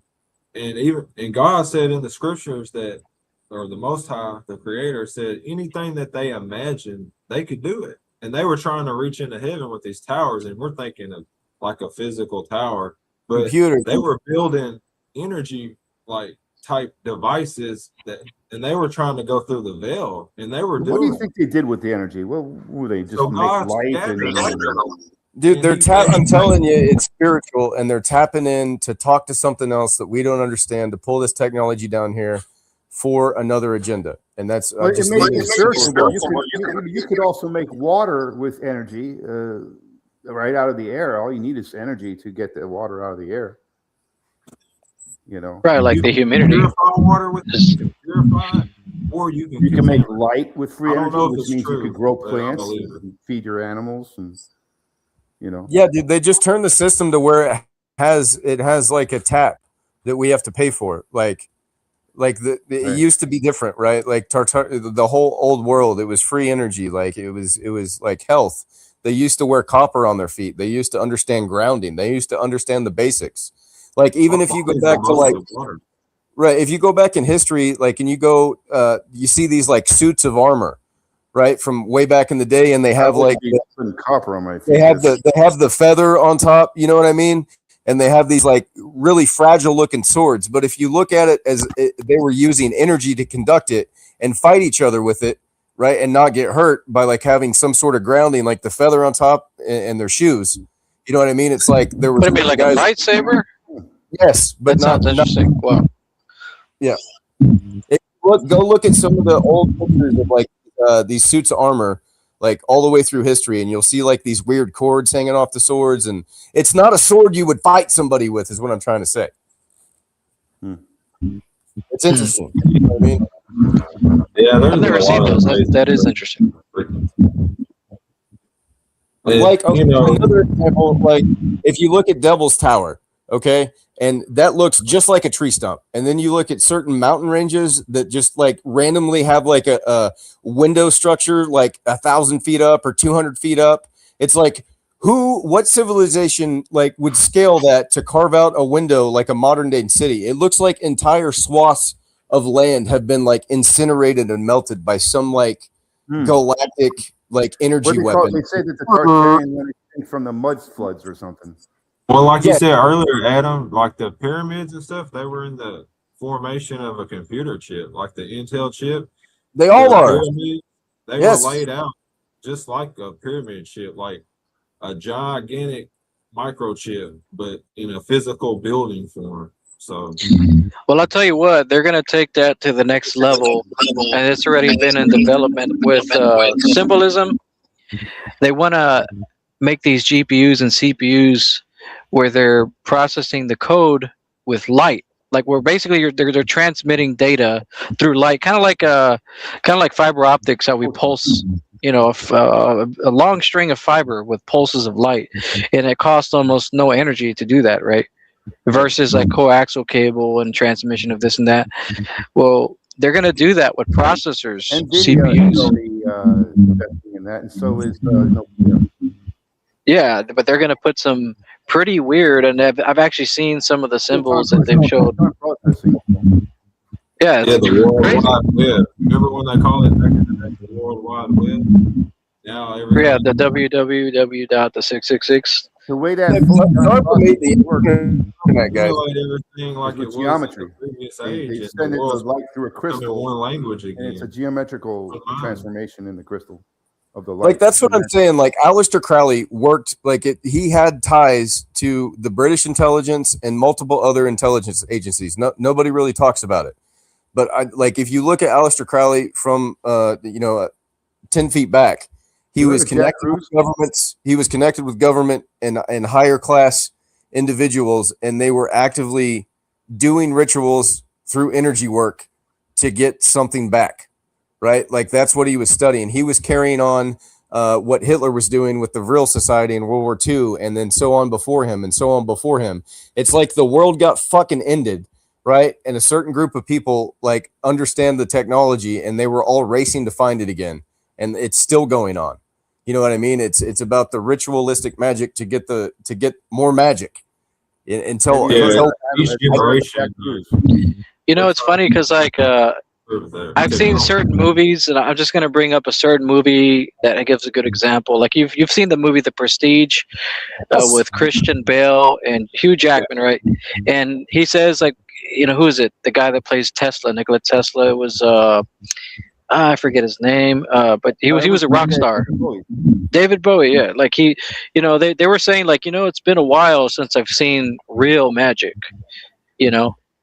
versus like all the magicians using smoke and mirrors and stuff. That's what this stuff was really considered back then, was magic, because it could do things that were like Doctor Strange or something like that. But yeah, I think that's what I think. Yeah, I don't want to say anymore, but yeah. Hey Adam, look up Jack Cruz when you get time. Yeah, I know what you mean, but I don't know all into about the MI6 and MI5 and all that, and blue light, how it uses they're using blue light to brainwash people, and Jack Ruby was screens. brainwashed. Yeah, I know that guy. Yeah. Oh yeah, the LEDs and Yeah, like Right. that's what TVs were. Yeah. So yeah. Jack Cruz was a surgeon. He worked in a hospital in Texas. He ran into some in the basement, a bunch of files that MI6 was keeping down there, and he's disclosing what he's found. Yeah, it's all frequency and like regarding blue light and Aleister Crowley and all them guys they were using this blue light to brainwash people, and yeah, so blue light is brainwashing. So you want so what? Yeah, and they're changing everything to blue light. I remember back when COVID was happening, there was several hospitals and lots of random, lights, like just street lights, parking lights. They were like UV lights, UV spectrum, and they were, and that, RGB lights. If you buy RGB lights, yeah, they can change different colors, but if you have a light that just is a white LED light, there's no way it can turn to another color. Maybe in the blue spectrum, yeah, it's possible because that's in that spectrum. But that's what they were saying, from what I've heard. But there was a lot of conspiracies, surrounding that. But y'all know anything about that, or? Yeah, Cruz. They're trying to come out with the purple lights. I don't know what they're for, but the new one is the purple lights. They're for observation, where they can see like an X-ray movement. It takes like an X-ray of the area. I don't know how far the distance. But let me. I wanted to get into something else. I wanted to talk about, because y'all were talking about like blood clots earlier back then. There was a documentary that was released on here, but on YouTube, but it got removed, I think, and it's still up on like BitChute and Rumble and stuff like that. But these morticians, they made this documentary. They had like their faces like blurred out or whatever, some of them, but they were, yeah, like exactly about the shots and stuff, about people having coagulation, 100% coagulation causing strokes and heart attacks, and they actually dissected or opened up a body live, fear, depression, advice. Some people Mike, hold on, we can't hear you, dude. Start over. Hold on a second. What was you saying? The blood clots are not from the spike protein. They're from all the other junk they put in there, all the other stuff. Well, look, if you think they're putting, you're talking about graphene monoxide, or the V. Well, like if they're spraying stuff and they're making us like conductive, like John was talking about, right, and all that. If it's in our bloodstream and they're pulsing certain frequencies at our bodies, that could actually cause your blood to maybe slow boil into a coagulation over time at a low level from the cell towers. And they have like different, I don't, but that's what. Like you understand energy, like, you know what I'm saying, more than I do. But if I'm smart enough to look at a cell phone tower and realize they have enough power, they could beam like a microwave and actually like vacuum somebody into nothing. The microwaves, all these high frequency waves are only dangerous when you turn up the juice, turn up the current. Right. Like a microwave, because a microwave works at 2.4 gigahertz, just like your routers, but it's like way more amped up power. You got a 2,000 volts. You got that microwave cap in there, the magnetron. They're amping up the power on these towers. What is 2.4 gigahertz? Yeah, they are. They're ready to. You've seen the T-Mobile commercials and all that. When the 5G went live, they were having all these, examples. Anyways, but yeah, I believe that these frequencies can do. Well, I mean, if you go look at the military stuff, for crowd disbursement, they have these UV humming tanks. Yeah. They have the satellite dish on there, and it works at 5G frequency range, and it can actually, when they turn it up, it's burning the water molecules on the top layer of your skin, enough where you feel like you're burning, like as a deterrent for you to move and run away. You know, this technology does exist. But what? Okay, all right. happens You're not inside gonna believe me, these but I'm gonna tell you this computers- like super quick, and I want your like scientific viewpoint on this, whether you think it's true or false. I heard something when I was playing a video game. It was years ago. It sounded like a helicopter, and it didn't go away. And I was wearing headphones, so it was that loud. I noticed it, so I went outside. I noticed it was like a drone. This was back in like 2012, 2013, 14ish, somewhere around there. It was a long time ago, but it was like hovering. It looked like a drone. It had lights on it, right? And I was like filming it because this was at the time like when drones were kind of first coming online, and you started hearing about them and like all that stuff. But anyway, whatever that thing was hit me with something where when I was going to film it and I was moving quickly, it dead stopped me in my tracks. And I swear on my life, I could not move. I was vibrating like I was trying to levitate, but I was also frozen at the same damn time. You live near any military bases? No, not at all, dude. Not at all. You sure? Yes. Tinker, the closest Air Force base is an hour and a half from me. That's close enough.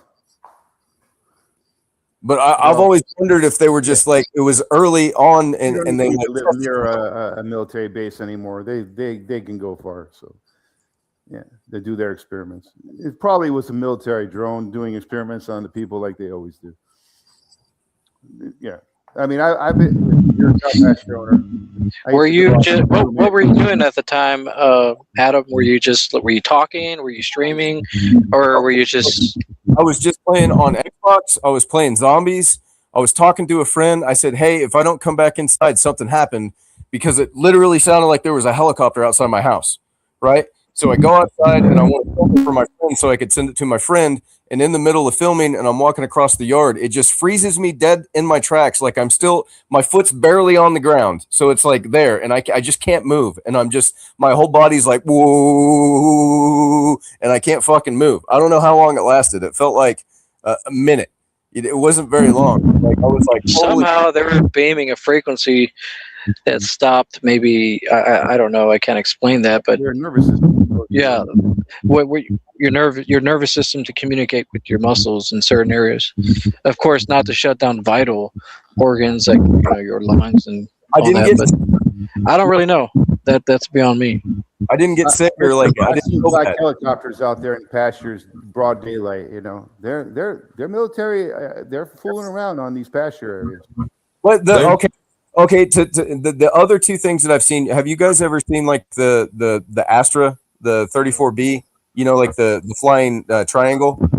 Yeah, the 40B or something like that. Yeah, I've literally seen one of those fly so close, like over my house, that I could literally see that it looked like NASA tiles almost on the bottom of them. Like it was smooth, like it almost looked like it was seamless, but you could still like the small minute like details, like you could tell it was man-made. It had lights in these pasture areas. That's where they can do little fun things. But I live in the city. I ain't did that one. I thought you had 300 cows. No. I live in the city. Like my family has a farm, and like I grew up in the city. Yeah, I grew up on the farm, but now I live in the city. You know what I'm saying? But our family has a big farm. Did not happen on the farm. You're saying? No, not at all. Both of those things happen at my house, and we have a lake that's 15 minutes from me. Small city. It's a small city, Ponca City. Yeah, there you go. Yeah. They don't mess around in big cities. Well, the scary thing is like a lot of people are coming out with like AI sighting videos, and it's like what really sucks nowadays. It's like you can't. It's getting very good. You can't even tell which ones are real anymore because all the AI stuff that's going on. AI is to take away all our belief. Exactly, and they just blame it on that. See, if somebody does film something that actually happened, they turn it in to authorities, whoever they think's going to help them or bring it, they're just going to blame it on, it was an AI, it was a hoax. Or AI is going to the way these videos are going. Look, I live near the coast, right, in Texas, and a lot of the water is depleting out here, man, like at an insane rate. Like there's a lake. Randy, the world has been in a drought for the past 40 years. Well, yes, I know, but they already openly admitted that they're using these water sources and water wells and things like that. They're buying the water up, you know? Yeah. I got a question. Like, I've been hearing about data centers, and there's certain places. I live in Texas too. I'm like on the northeast part, but I heard like in mid like North Texas, they're trying. There's like 2 rivers that go through there, and they're trying to build a data center there, and they're trying to buy up all the farmland. But yeah, but remember, who was buying up the farmland in Texas? Bill Gates. You remember that? Bill Gates and China. I said China was part of Texas too, which I don't understand. That's collateral, probably, yeah, but yeah. But how do they need farmland, fresh water to cool these data centers? Why can't they just use ocean water? Why they can't use because it's a super quantum computer, probably. They're probably localizing it now. You know, they want to expand their operation, whatever. And these are going to actually intercept people's text messages, call logs, or calls, streams. Everything will be routed through there, just like a VPN in a way. And I think everything will be I agree. Like, monitored. If you look at ants right now, like there's plenty of gas that go around. Everybody can use it, right? It doesn't explain for the amount of data centers, and I've talked to John about this. They're building them for control, like to go with these flock cameras and everything else. Like that's why we were getting into frequencies and like them inducing like a zombie like they're just heard, okay, yeah, I don't know if y'all listen to Mike from around the world, but in his last stream, he was saying that these data centers actually use up to 3 times the amount of power that it takes to run all the homes in Texas. Maybe like 2.5 times the amount of power that Texas consumes for all its residents. That's a lot, because we got our own power grid. You know how much power and data you need to be able to process to monitor everybody in live time and record it. Yeah, well, that's why they're trying to go. Right, but they can take that data, and you know how they can convert that data into something small that can be. What about this? You know that they were supposed to build like 3 nuclear power plants in Texas to fuel these as well? Because I heard this a while back, and I was researching it, and it popped up a few times in articles where they wanted to build 3 nuclear power plants in Texas to run these energy data centers. Another thing is like, I mean, there's a lot of wind. We have these huge wind farms out here. You know, lots of wind turbines. They don't produce. And, well, like I'm saying, I've experienced power outages in this area. Why would we have power outages if we have all these wind farms? Because they're not giving us that power. It's going to something else. Yeah, they're just it's a money scam, dude. Like there's this guy, I forget the name, but he goes into like, you know, how much they actually produce, or like how, if you ever pay attention to the wind farms, 90% of the time they're not moving, right? And if they are moving, not all of them are moving, even if they're in the same direction. It's like, no, I can tell you I see them almost. Well, I was seeing them almost every day I moved, but I was in that area where they were all there, and yeah, you'd see like 1 or 2 or 3, maybe 4 that weren't moving, but there's hundreds. There's like, well, close to maybe, I would say about 150 of them. Like you could see quite a few of them. They're like massive. And you know, I don't even know what one of those generators heads on one of them produces. I don't know if it's 3-phase or permanent magnet or, but yeah, it's got to be 3-phase, I would think. But those things, you know, produce a lot of power, I would say. I mean, how would they not? You know, that's a lot of torque. Yeah, that's a lot of wind. Yeah, have you ever seen an 18-wheeler transport just one of those blades, and how big that blade is? How much surface area that wind it can catch and convert that into electrical energy? That's a lot of power, man. That's a lot of torque. And then they have, you know, like gearboxes in there that will convert that torque into really high speed, but still, you know, quite a bit of torque around it, behind it to turn the generator head. Well, what I understand is they don't have the way to store all the power. That's why it's not getting used. Well, they're probably putting it back into the grid as well, or storing everything. The grid can't suck it up right. You need like battery banks and capacity Yeah, banks. that's one of the inherent flaws. Is like that's why they don't have them all running at once because they'd overload the grid. Right. I got So it's another The grid is theory. already full. This is my theory. 50% full. It's not going to charge. It's not going to take all that I charge. think that they're Maybe they have actually underground draining bunkers. energy from the people. Like, I think they have it set up now where they can possibly drain energy from the population. Everybody's always tired all the time, you know, whatever. It's just a theory, but you know, I gotta throw them out there too. You know, I like to, you know. Well, play around. since we were talking about AI and stuff, right? You know, AI can use routers now, or probably have been, and they predicted this. Like if you watch Batman, you know, the one with Christian Bale, and like yeah, they can see you with like kind of like sonar, but they're bouncing frequencies off your body. They can see you through the Wi-Fi. Yeah, they can, and they Wi-Fi actually has a frequency that they can do constructive interference with other frequencies and they can get a vision. right. LED light can put out a part of the image where they can pick it up. Like they can take an The X-ray. Wi-Fi in they your can see house what's is in your enabling refrigerator. them to see through the walls into your house from the outside. no, I it's mean, if they can use sonar, infrared cameras, Wi-Fi. they can pick up LED and make X-ray images of all the heat signatures in the house. If you got a control grid, light up too, because your body puts off energy. They could use any number of frequencies that are in your house and then use a different frequency to generate an image off that from that frequency bouncing off your body. Like, let's say you have an LED, light, fluorescent light. That's a pulse frequency of a certain, whatever kilohertz it's at, and they can use a different resonant frequency to that frequency to get an image of you. It's not that hard when you have the right equipment. I mean, think about it. I mean, houses have digital TVs, smart meters, internet. But they're not monitoring. I mean, they're not using their resources to monitor everybody all the time. They're just using. They need to pry into a specific house for any particular reason.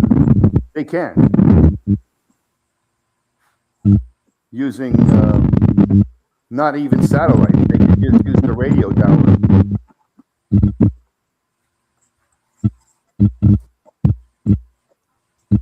It's they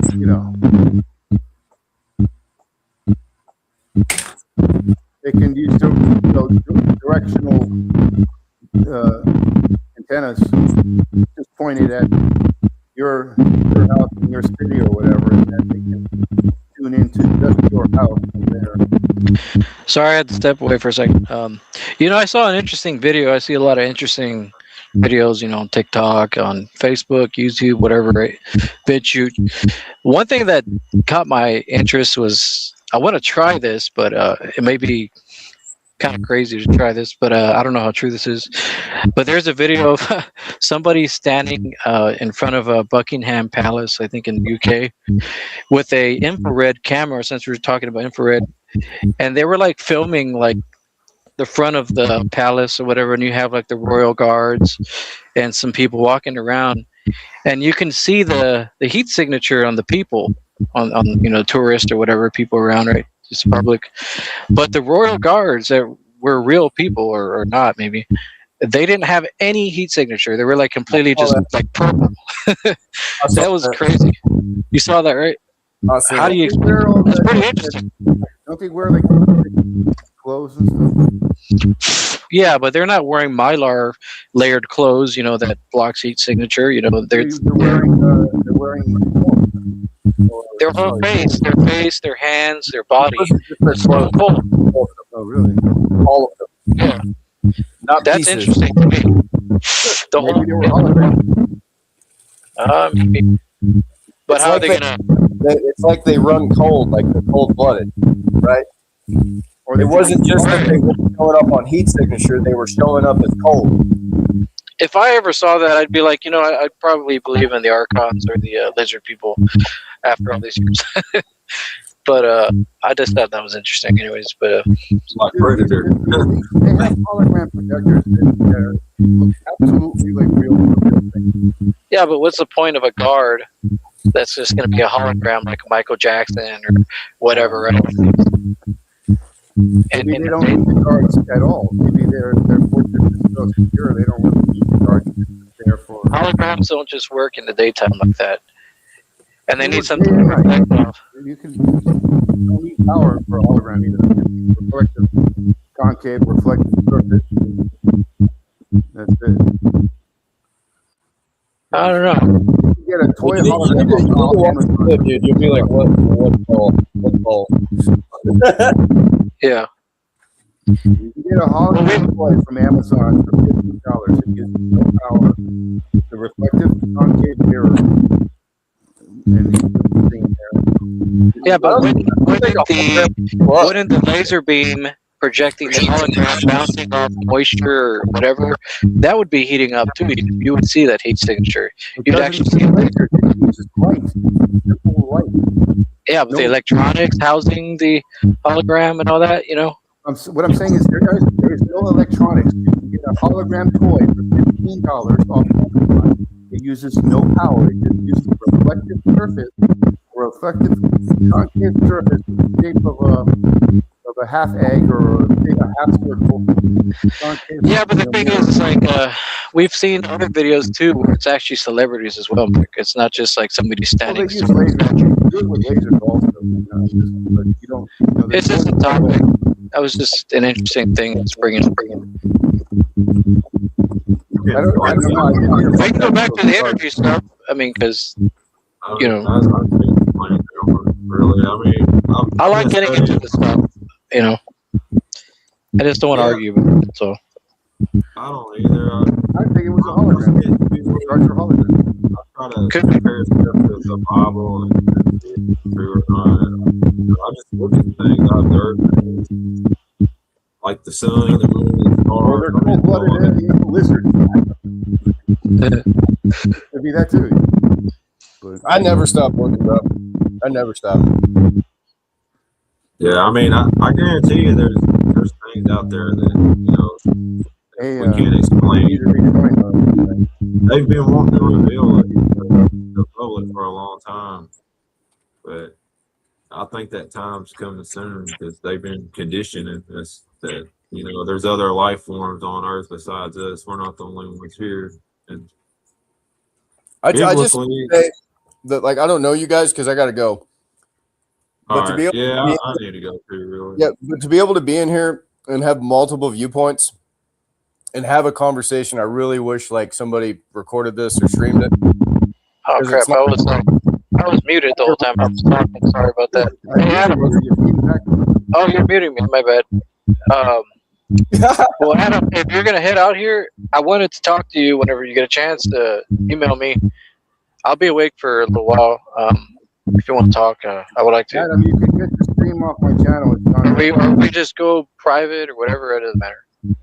Oh, somebody I'd is like to talk to you personally, you know, because I've known John for many years, and we could probably do another live stream too with John, and me, you, and John, or whoever.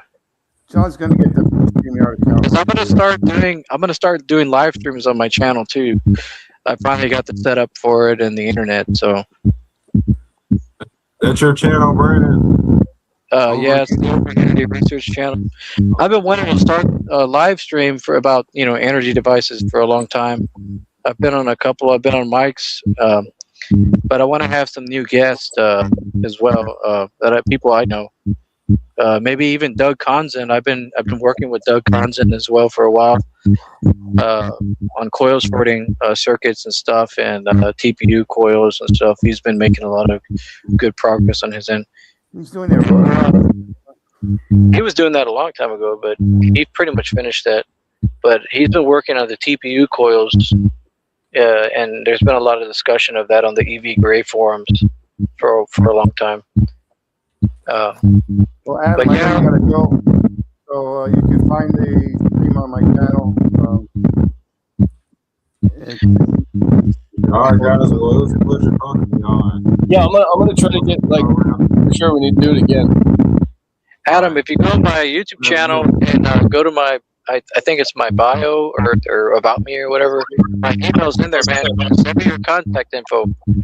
Okay, Mike. If I don't have your channel, I'm not subscribed. I'm gonna find your channel. The video. You look in the chat. You see the link. That's directly to this stream, so you can save it if you want to. Okay, sweet. Well, hell yeah, boys! I'm gonna add you guys all up, and we're gonna get back together because this was good. This was good stuff. Yeah, I had fun for sure. Yeah, it was nice meeting all you, man. Good talk, guys. All right, are we all getting off at the same time or? Yeah, same time. I'm gonna be honest. I don't even know how to leave. Okay. Yeah, if y'all want to go to the back room, I want to hang out. But anyway, it was nice meeting all you guys, dude. We're gonna do this again. I'm taking care of my dad right now. I just got him out of the hospital, so it's like I'm ready to stay. Check out Dr. Kurt Smith. All right, later. Talk to you later, guys.